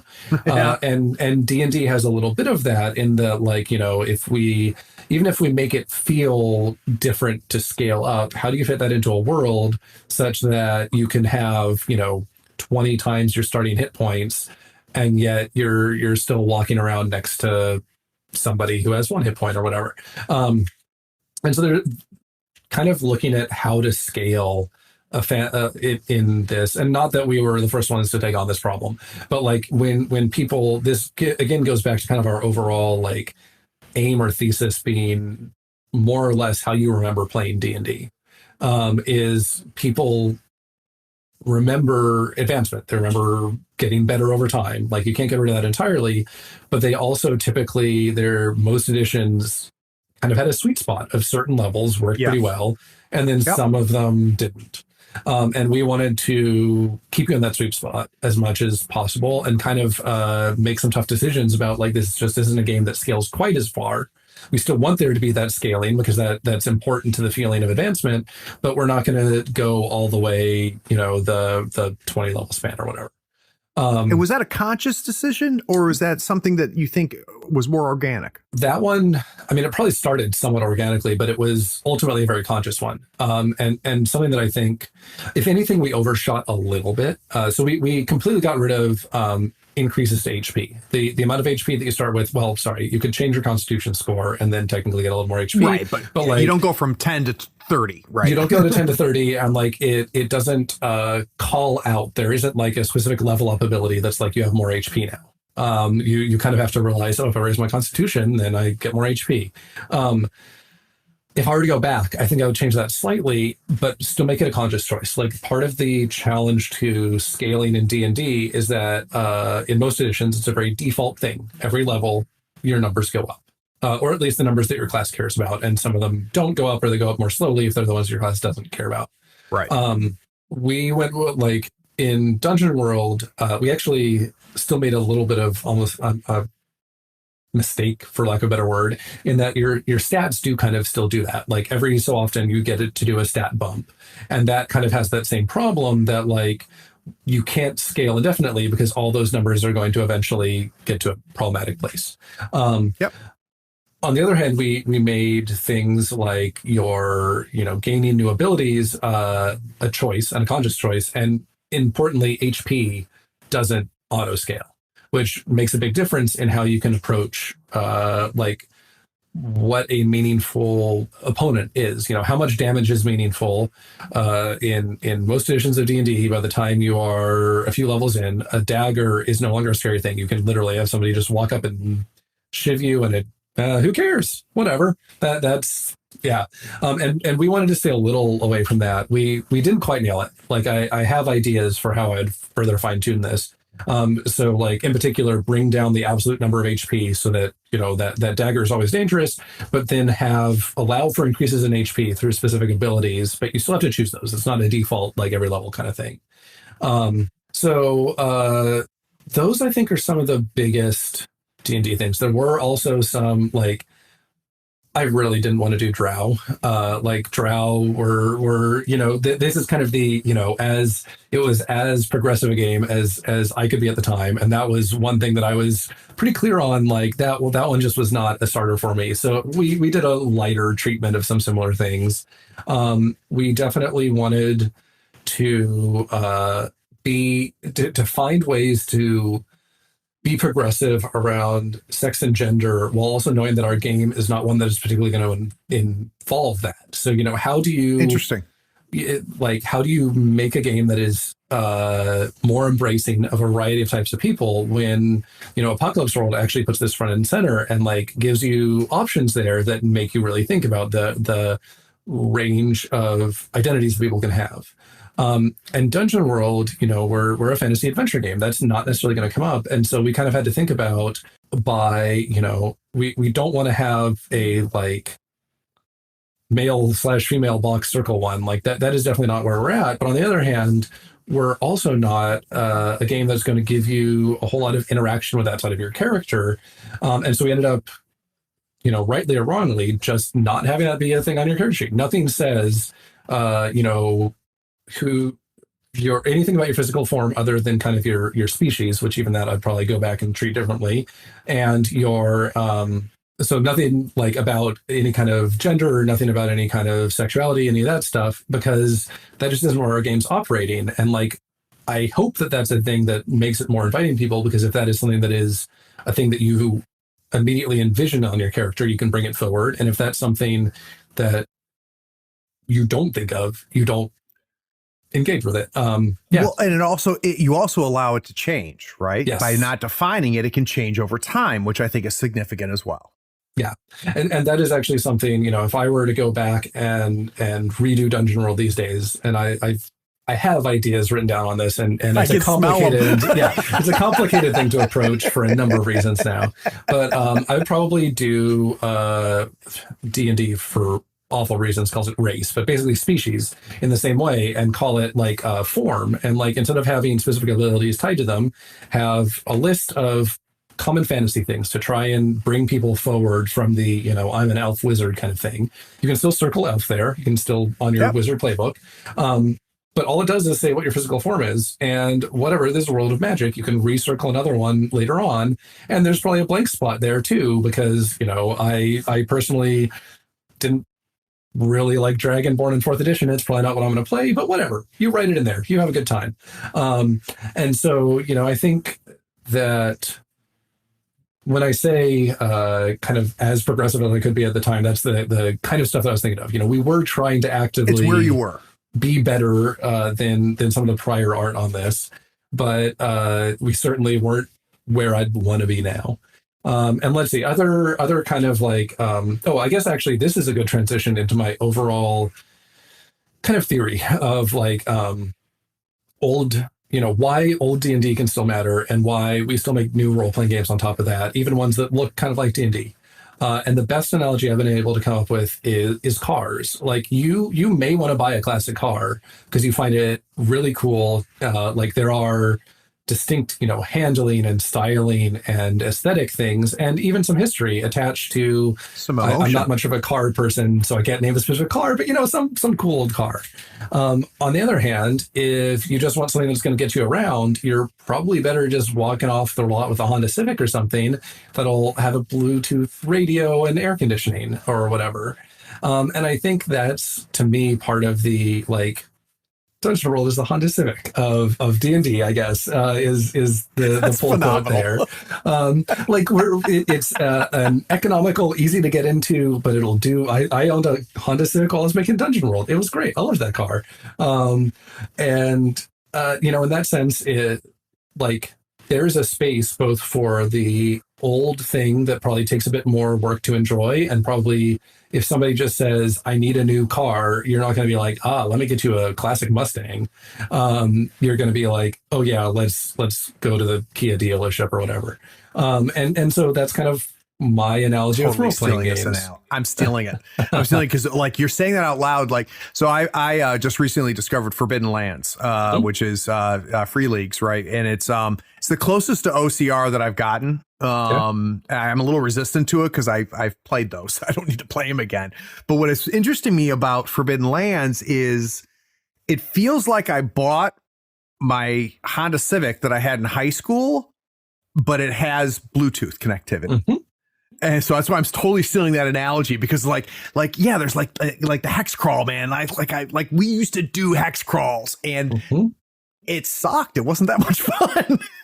But what Free League has done is they've said, okay, here's a hex crawl, and here's what you didn't realize you loved about it. And then we're going to give you some Bluetooth, and we're going to take the CD player and 8-track out. And, we're going to add a few more things that make this more enjoyable. And I hadn't thought about it, but in many ways, Dungeon World does that as well, right? Which is here's what you know, here's what you're familiar with.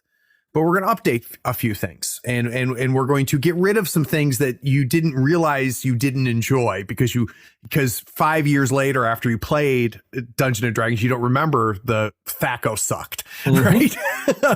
What you remember was those awesome moments, and we're going to try to streamline that and make that happen. So that's a good analogy, man. The car analogy is good, even though I'm not a car guy either. Yeah. I mean, I've watched some Top Gear, and that's about as far as I get with cars. But like, it's resonated with me in that, like, I can see why people appreciate something old and classic, and also why that's probably not the thing that you choose if somebody needs something primarily functional, for example. So, you know, I've played. I think Moldvay is my go-to for D&D, for early D&D, and I've played it with people without a whole lot of RPG background, and like they have a good enough time, but I don't think the people that I've seen that enjoy it the most are definitely the people who are partially there for some of the quirks and the the historical perspective and the historical presentation. Even like I have my Moldvay box right back there that is, you know, beat up and old and falling apart, and it smells in a good way, but it smells a little bit. And the art invokes memories. And I was just watching on Amazon Prime has got a documentary on the history of the art of D&D. And I was like, oh, that's kind of cool. I started watching it, and they're talking to Elmore and some of those old artists, and they bring up pictures during the presentation stage. And I'm shocked at the memories it invokes. I'm like, I remember that picture.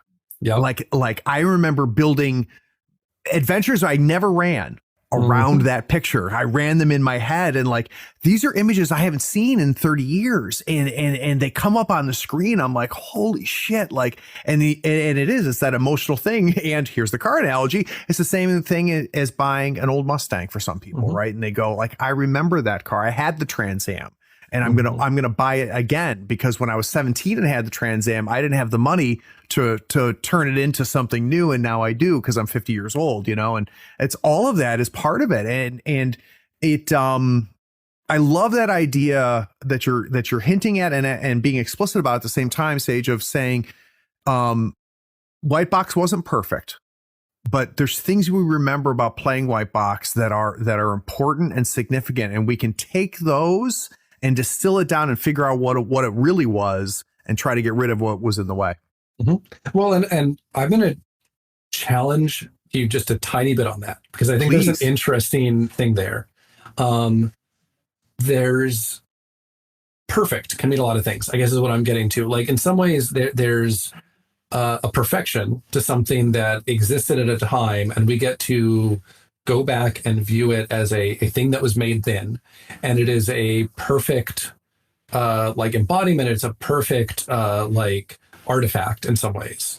And then there's also perfect in kind of like functionality, or maybe ease of use. Like I never want to go back to THAC0. That isn't interesting to me.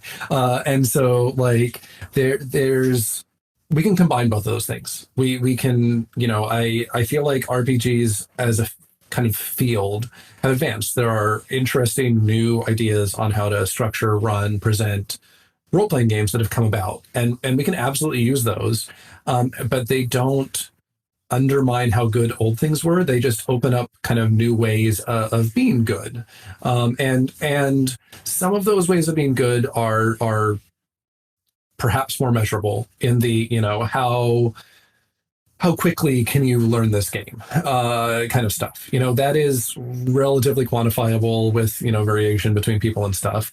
And sure, we can optimize for that. And it is kind of nice to be able to point to our new games and be like, yeah, you can pick this up and be playing in way less time. That is kind of a concrete advancement.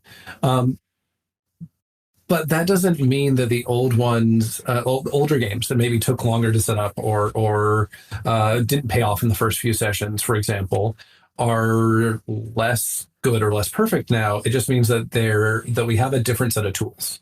And so, you know, if we're looking, it's, I mean, I guess back to the car analogy, like if your goal is to get from place A to B, you're going to want a lot of those kind of modern things that make it, you know, easier to start your car on a cold day or whatever.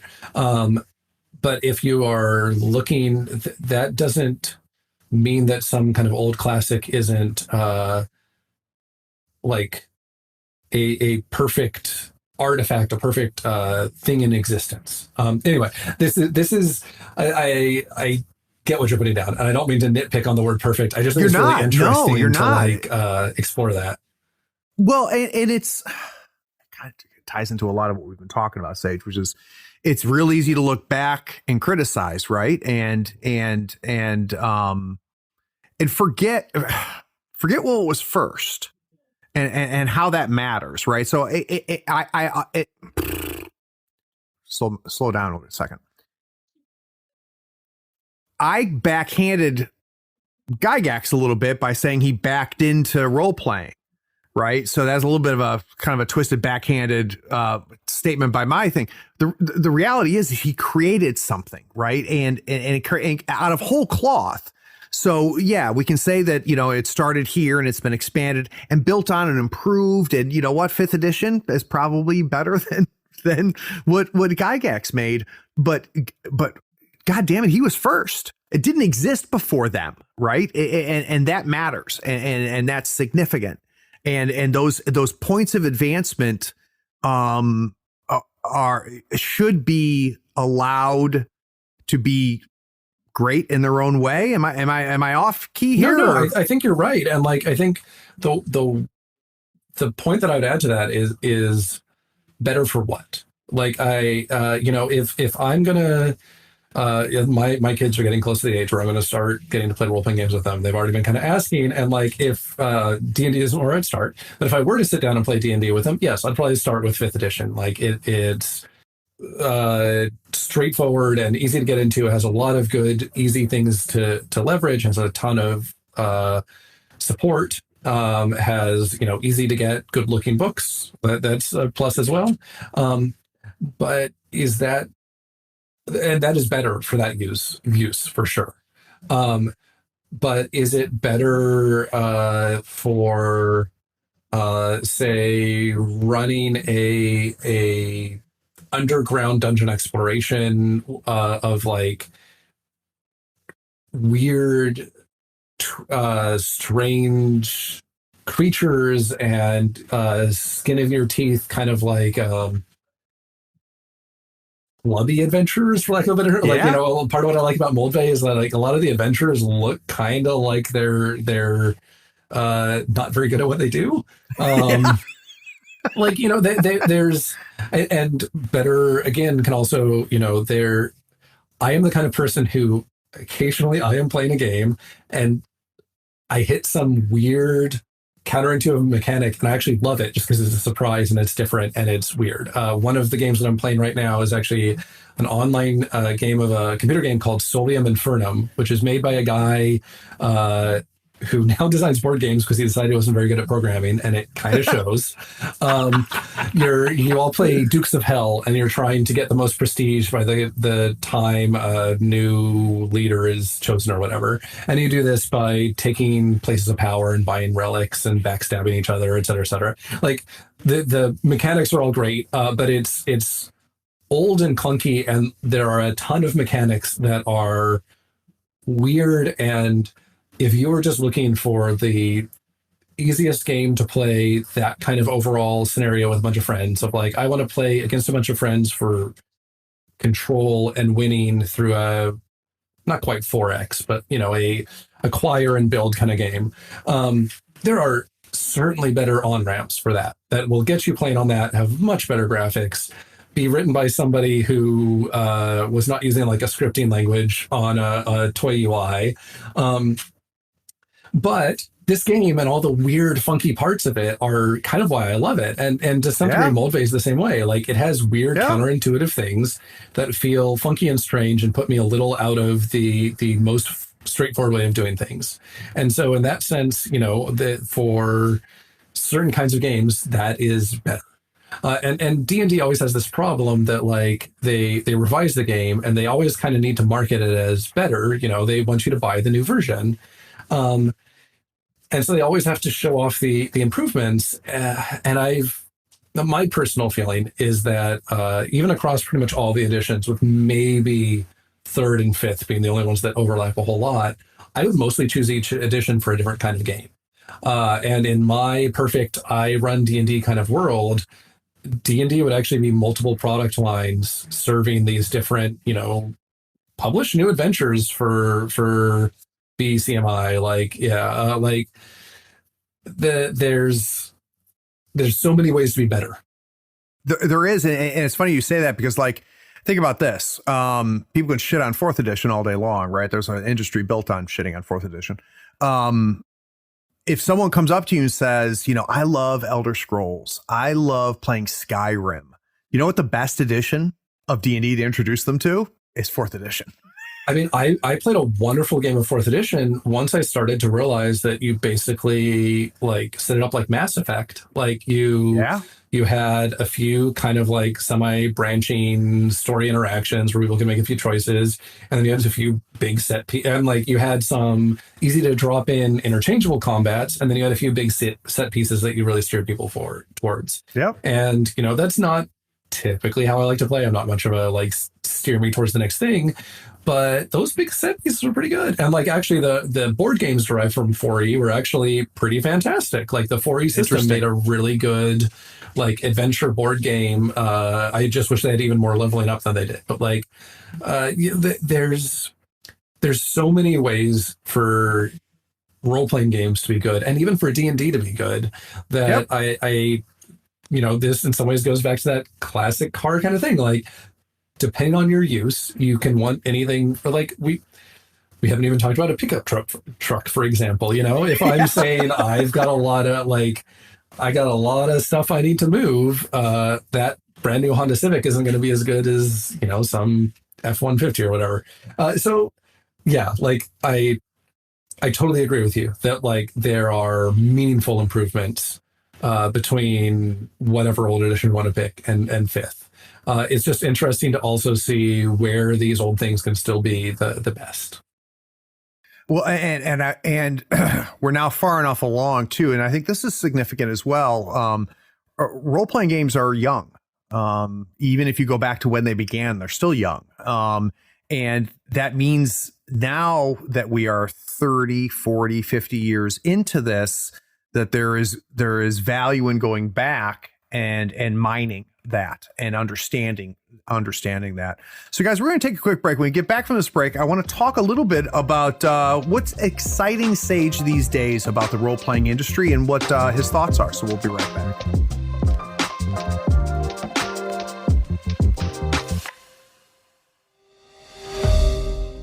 There are so many online retailers. It can be hard to find one that is trustworthy, has great prices, along with some reliable customer service. On the 3rd floor, we love ordering our gaming goodies from Gadzooks Gaming. Their selection of terrain, miniatures, dice, custom decor, and conversion bits are curated for gamers by gamers. You'll find they have what you need and what you didn't know you needed to take your gaming fun to the next level. If you mention 3rd Floor Wars in the cart notes of your order, you'll also get a free gift. And you'll help support the podcast. Check out gadzooksgaming.com and mention 3rd Floor Wars on checkout to get that free gift.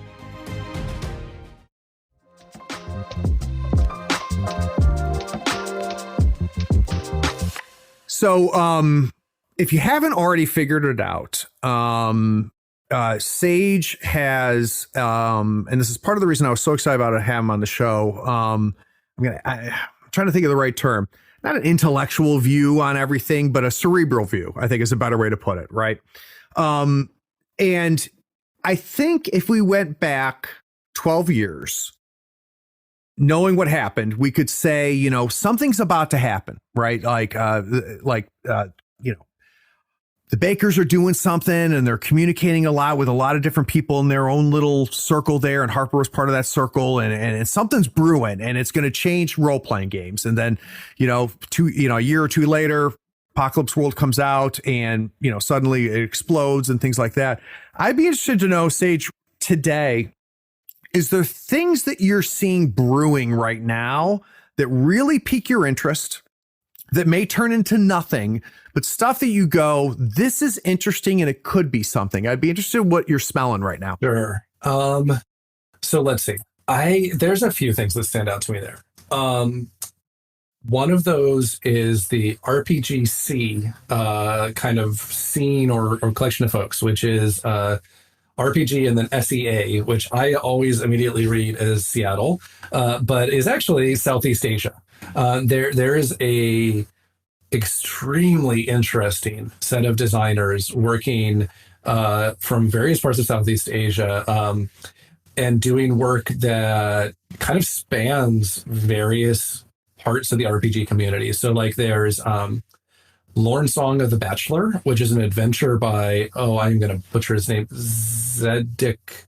I'm going to have to look it up because his last name I don't think I can even do. But it's an amazing OSR adventure that is Southeast Asian inspired, and it has one of the most interesting dungeons. I'm having to talk around because there's a bit of a potential twist to it that I don't want. I've read it because I'm going to run it someday, but I don't want to spoil it because as a player, it's not a gotcha kind of thing, but and it's the kind of thing that you will maybe even find out pretty quickly. But I absolutely don't want to give it away before you get a chance to play it. Zedek Su. So there's a few things. First of all, it is beautifully presented, and the art style and writing bring in some of the cultures that it is pulling from. The adventure itself has some extremely cool ways of creating a dynamic environment that is still recognizably a dungeon that are really interesting to me. And the adventure also has an element of dealing with colonization. So like there's a small village, there's kind of an imperial power that is involved here, and in a really interesting decision, it doesn't point the players specifically at like, these are obviously the bad guys and you have to side against them. Like, it is presented somewhat that you could choose to kind of be the bad guys and be like, we're on this side. And the imperial power is not the main problem of the adventure. They are a complicating factor. Which at first I was like, I want this to be more pointed about this being, I want to fight the man. And on the other hand, looking at it more, I can kind of see, in some ways it's making a statement about how these power structures prey on people who are already having problems and how they bring in their solutions, which may not make, almost certainly don't make things any better. And that is more thought-provoking and nuanced and a better adventure than a straight up like, hey, there's some bad guys here, go punch them. Well, and you think about Southeast Asia and its relationship with totalitarianism is very complicated because it's been external and internal at different phases, right? Mm-hmm. And that's fascinating that's what's coming out of it. Yeah. And some of the other RPGC related folks are doing things more on the kind of exploratory small game side of things. There's a game called Karen Dunn that I have unfortunately not been able to explore as much as I would like to, but the subtitle there is Make God Bleed. And you are basically I think the phrase they actually use is like worthless heroes dismantling a god, and it's inspired by That's phenomenal. What a great sentence. Yeah, it's inspired by Filipino culture and like folklore and stuff. And there's amazing stuff there. And I'm actually, okay. I was about to open up my set of PDFs here, but I'm just going to end up listing so many games that it would take up the rest of the time, and I should hit on a few other interesting things. But RPGC, I think, is one of the most interesting kind of development scenes or communities, circles going on these days. I'm also super into journaling games. So this has perhaps unsurprisingly also spiked during the pandemic, but Yes, it has. single player role playing games are like I actually, before we had a name for them, journaling games, I wrote a game like this. I should actually re-release it now that I'm talking about it. You put it where- on an itch. Come on. Yeah, exactly. So like lots of these games are an itch, but like the in mine it was a you're a traveling like an artist or a performer on the road, like a band or a solo act or whatever, and you're basically your journaling was supposed to be your blog updates. Of like you basically are doing like a show blog kind of thing. So yeah, anyway, here I am talking about my own work when I'm supposed to be talking about what's exciting, and that game so is old. egocentric, dude. It's embarrassing. I Sage. know it really is. But anyway, these single player journaling games are really interesting to me, partially because of how they can fit in time constraints. You know, in principle, a single player game is one that you can schedule whenever you want to. And as somebody who, like most of my friends, are the stay up late types, and I'm the get up early type. So something that I could potentially kind of play early in the morning before anybody else is convenient. And some of the games to think of there, 1,000-Year-Old Vampire. That one is probably one of the biggest in kind of the scene.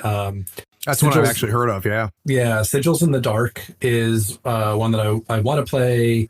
There's a couple of others that were on my list, but yeah. Artifact, which is basically you're writing the history of a like artifact basically. And there's the designer recently kickstarted a semi-sequel based on the some of the same ideas called Bucket of Bolts, where you're doing a spaceship that is, you know, going through multiple crews and multiple uses, and eventually you've got kind of like the Millennium Falcon or something like that.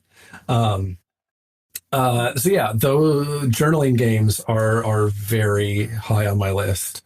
And do you consider this, and I'm being a little obtuse here, but are those role-playing games? Oh man. So I always try to not define role-playing games because it results in pain. But I will say the closest definition that I have of a game where the fiction and the rules feed back into each other, it hits that. So the interesting thing, if my definition cuts out anything that most people would, or which has been certainly called a role-playing game, it would be the game Microscope. That one actually doesn't fit my definition. So yeah, other than that one, and I don't mean this to exclude Microscope. It's just me pushing the boundaries of my own definition. But yeah, anyway. So let's see. Those are journaling games, the RPGC community. I'm gonna shout this one out, even though it's a little more focused than some of the others. A company called Gem Room Games that they have basically 3 things out there right now, all of which are so on brand for things that I am into that I feel like they are basically just making games for me at this point. And I know that for at least one of their games, Dungeon World was in part of inspiration. So like I appreciate having inspired something. So they have a game called High Magic Low Lives, which I just had to bring up so I can read the summary because it's one of my favorite sentences written to describe a game. High Magic Low Lives is a science fantasy tabletop role-playing game about wizard school dropouts who get into trouble with the immortal aristocracy to make coin and build their #brand. That's phenomenal. So yeah, you are washout wizards in trouble with like the order of wizardry of power that does everything, and you're building your #brand, and that is great. They have Subway Runners, which is basically you are gig economy monster hunters going into subways to find monsters and repair the subway. And then they just released, they did not make this game, but there's a game called Morkborg, which is I keep hearing about that. It's an OSR adjacent kind of old school game. It has a lot of cool things, though I will say by far the coolest thing is the presentation. I think game design wise, it's pretty cool presentation wise, it's amazing. But Gem Room Games made their own like hack derivative of it called Duckborg, which is a fantasy take on DuckTales. Which one of my huge obsessions is DuckTales and the really good comics it's based on. And so, Duckborg is has been blowing my mind for at least a week. That's fun. Those three games are all basically, I am the epitome of the audience for all of them. And I find it really exciting when I look at the Gem Room Games, which is Dan Phipps and Callie Lowry. A lot of stuff that they are doing just immediately. It's cool to see people working in the same kind of space that I work in. You know, I mentioned before, really appreciating the people who can make challenging kind of introspective games, but my center of gravity is around this kind of stuff. And so it's great to see people making this. So I don't have to, one thing that John Harper and I say to each other a lot is when we find out somebody else is making a game that sounds very similar to something we did, we just saved ourselves a lot of work. I'm really glad to see things like this out there. Well, and it's neat to get excited, right? It's neat to go like, this is exciting. And it doesn't have to be good necessarily or perfect, to use a term we've been playing with. It's exciting and it's fun. So I'm going to, at the beginning of the podcast, Sage, I subjected you to my standard question of how did you get into gaming? And unfortunately, now I'm going to subject you to another standard question of mine. Of course. What the hell happened? So when I left role-playing games, I had to kind of do the wink and nudge and go, do you play D&D? Like, I kind of like playing D&D. Or if I was on my 6th date with a girl, I might mention that I, know what Dungeons and Dragons is. And then I come back and it is bigger than it's ever been. And it is something that people seek out now and people are familiar with. And when my wife introduced me to her friends, they know what it is. So I would be curious, Sage, what happened when I was away? In your mind, why is role playing bigger now than it's ever been before? That's a really good question. So to be perfectly honest, when you've mentioned kind of the gap and coming back to something very different a few times before. And until you phrased the question that way, I'd actually been a little skeptical of like, are things really that different? But when you phrase it like that, things are absolutely very different. Now I'm more willing to buy into your question. I would have answered the question no matter what, but I was definitely been polite. I was definitely a little on the like, really, is it I don't want to make it sound like there's been some massive shift, but I think there have been a few things. So actual play streamed online has been a huge difference there. And like, on the one hand, is a huge positive in that it's, opening up so many more opportunities to see people playing different games. On the other hand, I think it is skewing some perspective because, frankly, the games that I play in don't look a whole lot like the games that you see run online. None of my friends are like professional voice actors. Nobody has that much time. I mean, maybe John Harper does, but even he doesn't have that much time. There's some unrealistic expectations there, and there's also some misaligned incentives in some ways. If you are a streamer streaming a game, your best interest is in making a stream that gets people to watch and subscribe and hit press like and subscribe, whatever. Play D&D, right? If you want viewers, play D&D. You play D&D and you play it big and you play it in a way that is as discernibly yours as possible while also making that something that other people can pick up. Which there are some good aspects there. It's showing people like, hey, this is a set of like procedures that you engage with. And obviously when you engage with a procedure, you shift it some. Like that is just a thing that happens. On the other hand, I think it tends to push for certain kinds of games and certain ways of structuring them that don't function the best when your goal is to run a game for you and your friends.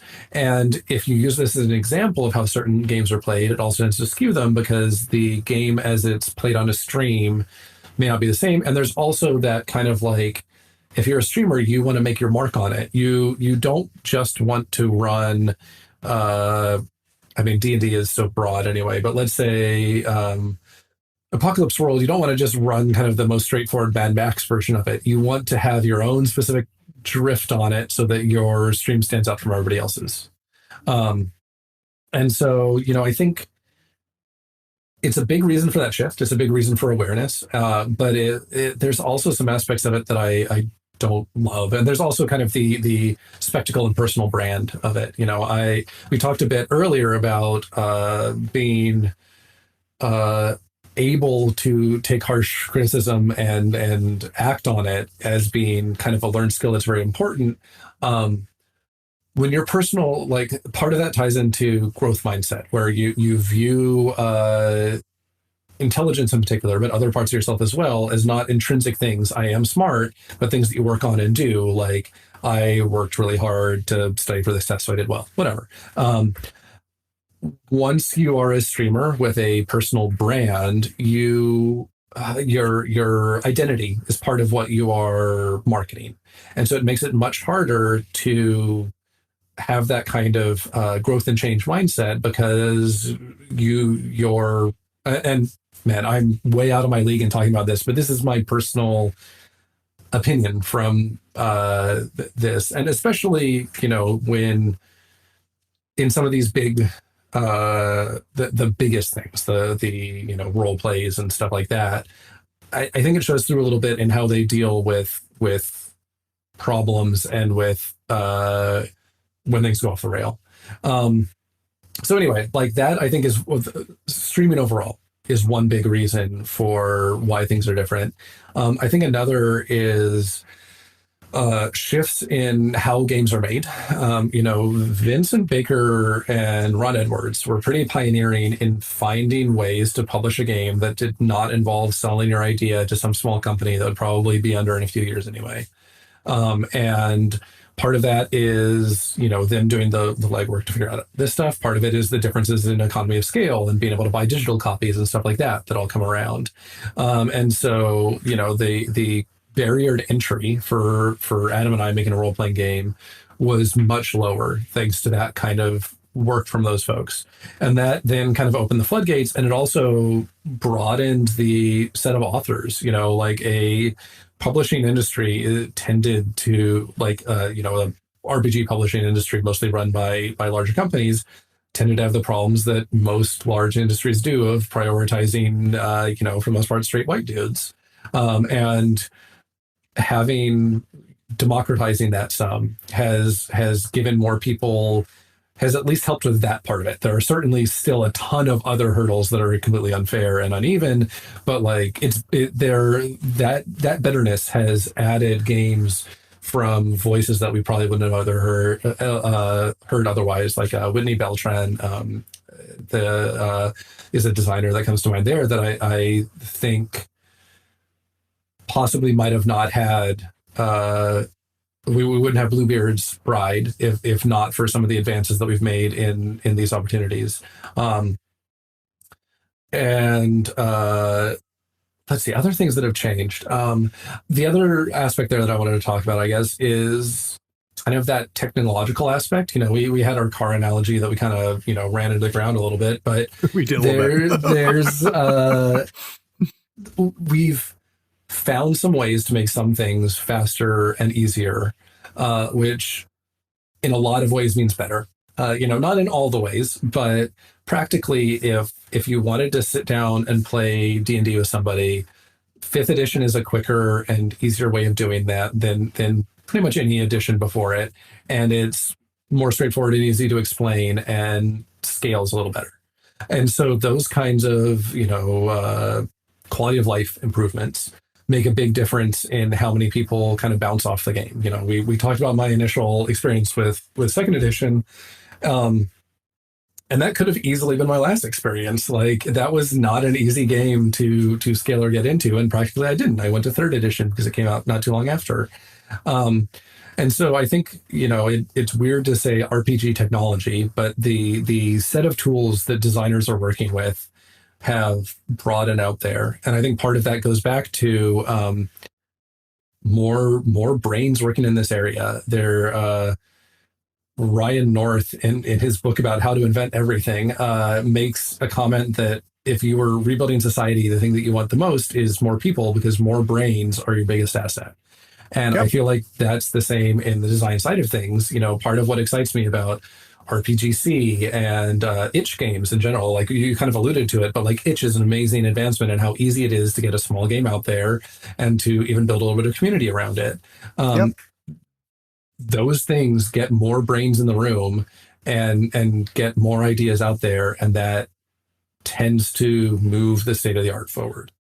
Do you think there's any generational aspects to this as well, Sage? So, for example, you explicitly said, you know, your kids are getting close to getting old enough to be introduced to role-playing games. My dad did not introduce me to role-playing games. Did you think that's a part of it too, that goofballs like you and me that played as kids now have kids? I think that is certainly a part of it. I think there's also the fact that, like, as a generational thing, the memories that we have of D&D are different than folks before us, and that kind of broadening of the hobby makes it easier to bring folks in. I think there's also a generational aspect just in which designers had which precedents to work from, kind of a shoulder of giants thing, but also the kind of, you know, which things aren't derived from D&D that we talked about a lot earlier on. The set of games that, let's say Vincent Baker, because I obviously played Apocalypse World and based a lot of my stuff on that, and I don't want to use myself as an example. The set of games that Vincent Baker had to play was different than, say, what Steve Jackson had to play before creating GURPS. And so there, you know, as these ideas exist and intermingle, there is a bit of a generational thing that, like, there are certain games that were super influential to me from being very active on the Story Games forum for a certain window around when Dungeon World was made, that still probably loom larger in my memory than Dungeon World do in some ways. And by, you know, most of the kind of more objective measures of success of, you know, copies sold or whatever, far outrank them. So like there was a game called Ganakagak, which was about basically people on an ice-locked iceberg surviving in kind of a semi-Inuit society. There was How We Came to Live Here, which was based on Native American stories. And, you know, these games, looking back, I actually don't even remember the creators of both of those, but I wonder some about these may have been more appropriation and stuff, but like these are games that loomed really large in conversations when Dungeon World felt like a small thing. And now, I bet I couldn't even find a copy of some of them. And that's not to say that they like that's a good fate for them, or that, you know, somehow Dungeon World is better. It's just like there's a difference as you, which things you had to reference and which things you kind of grew up on. That makes a difference there. I think another aspect of this is also where digital games have gone in this time. So, you know, when D&D was competing against Diablo 2 or whatever, that's a very different kind of set of things to compare to. And I remember some early 3E ads that were like, oh, you want to, you know, better graphics in your imagination or whatever. And like the typical kind of things that you might do to kind of take pot shots at video games from a role-playing perspective. And now that competition that set of things looks a lot different. You know, the games that we have out there now are so drastically increased in scope, and there are so many more games that are multiplayer from the ground up, which creates more emergent behavior. And those things, I think, in some ways carve out a different space for role-playing games. I think it was easy at one point for role-playing games to basically look at themselves as like an improved version of computer games. And I think now it's clearer that those are very separate things. Yeah. Yeah. No, it's a very good point. They're in their own lanes. Right. And I mean, we talk about the revolutions of role-playing games because this is a tabletop, podcast, but we could, obviously huge revolutions in digital games, and it's just part of that too, and that's very influential. Well, boy, oh boy, Sage, we covered a lot of stuff, man. Yeah, we did. Yeah, this was absolutely phenomenal, and I had big expectations, and they were exceeded. So if somebody is listening now, and they want Dungeon World, there's a lot of different places where they can get Dungeon World. Where's the best place for them to get it? Oh man, whatever's most convenient to them, honestly. Like there are differences in how much profit we make, but like I was saying earlier, this game has already exceeded by far any expectation I could ever have. So if you are in the position to spend money on a game, like I always try not to bring down the value of my game too much, because while I don't necessarily need more money from it at this point, I don't want to race to the bottom and make others lower the prices on theirs. So we still charge hopefully a fair price for it. RPG or Drive-Thru RPG is maybe one of the easiest. You can also buy it directly from Burning Wheel, who is our publisher at this point. I think those are the two main ones. And which one? Technically we make more money from one than the other. It doesn't really matter. Just buy it where it's most convenient to you. And if somebody wants just more Sage, where's a good place for them to go? My starting point is usually my Twitter, partially because I have my personal website is rarely updated and has a domain name. I noticed that, by the way. Explain. Yeah. I actually was thinking the other day, I had a good idea for a post and now I've lost it. But yeah, my Twitter, which is old Fortran, old with an E _ Fortran, is usually the kind of first stopping point. And from there, you can go to my amazing website because, I don't know, a couple of years ago now, I really decided that I wanted to find, I used to do, well, it's still live with a mirror of the same content, latora.org, because I was like, I want my last name as a domain. I can have my first name and my last name. Cool. But it's not a very cool domain name. So a while ago, I decided to try and find any D&D monsters that you could split out the last 2 or 3 letters into a valid top level domain and have the entire URL be the name of a monster. So the only one of those to get you a hobby. This is my hobby. The only one of those that was available is Civ for Neblin, the rock gnomes, because .in is the TLD for top level domain for India. So unfortunately, it's a monster name that is incredibly tough to pronounce, and I half the time can't remember how to spell it. But since, as we've kind of established here, I'm not exactly in this for the high profile and perfect marketing, my website is one that I can't even pronounce. That's why I lead people to my Twitter, because then you can click on my website and get my amazing domain. The domain name is probably the best part of the even if you don't put anything on there. Yeah, well, that's great. We'll have links to all of that in the show notes. And Sage, we're going to have to figure out an excuse to have you come back on, because I really enjoyed this, man. I would be happy to. This has been a blast, and I hope it's half as much fun to listen to as I've had talking with you. This has been great. I hope so too. Hey, did you hear that? You leveled up. You finished another episode of Tabletop Talk from Third Floor Wars. If you want more from the Third Floor, follow us on Facebook and Twitter. Head on over to our YouTube channel. It is packed with painting tutorials, gaming tips, battle reports, and role-playing actual plays. Did you enjoy this episode? Why don't you send a link to one of your friends so they can enjoy it too? Last but not least, write us a review on your podcatcher of choice. This helps us find listeners almost as cool as you.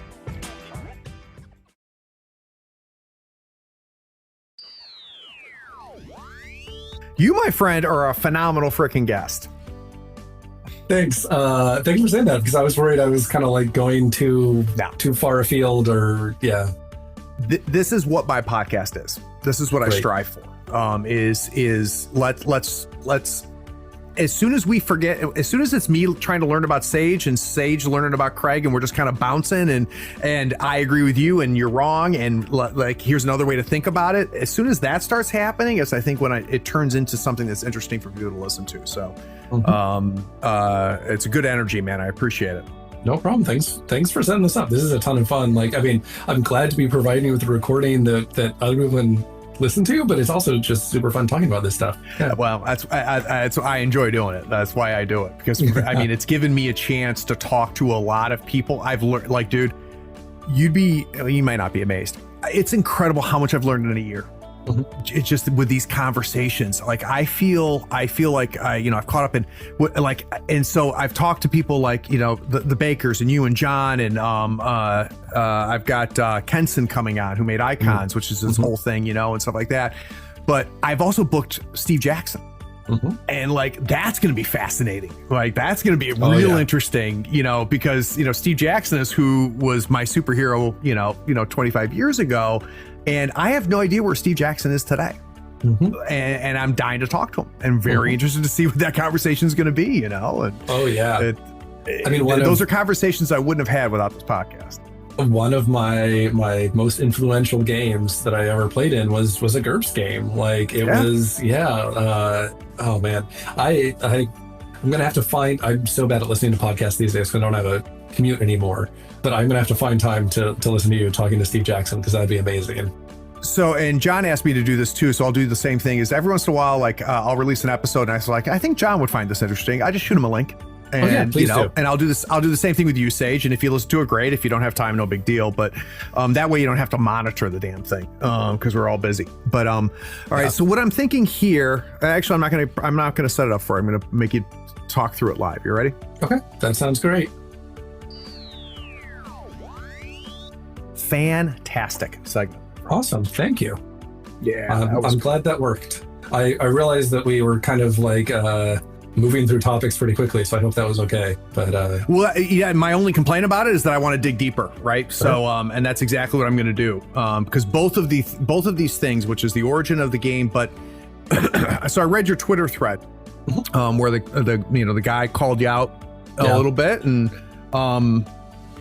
respect the shit out of how you responded to that. Just so you know. And I think that is, and I don't want, test subject was a terrible phrase that I used for you, but I don't mind. I'm good with it. But you have an interesting arc, right? And there's solid landmarks in that arc, and I'm fascinated by that arc. I talked to Megan Vincent about it. I've talked to a couple people about it, and your perspective on it's going to be really interesting. So sure. But I'm going to go back to boring Dungeon World stuff here. Absolutely. I'll bring us back.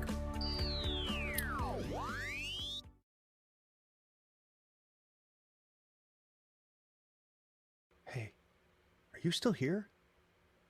Look, the podcast is over, and you sat through all of the breaks and bloopers? Well, I mean, if you're here, you might as well run over to patreon.com and become a supporter. Don't forget to rate and review this podcast too while you're at it, on whatever platform you're listening to.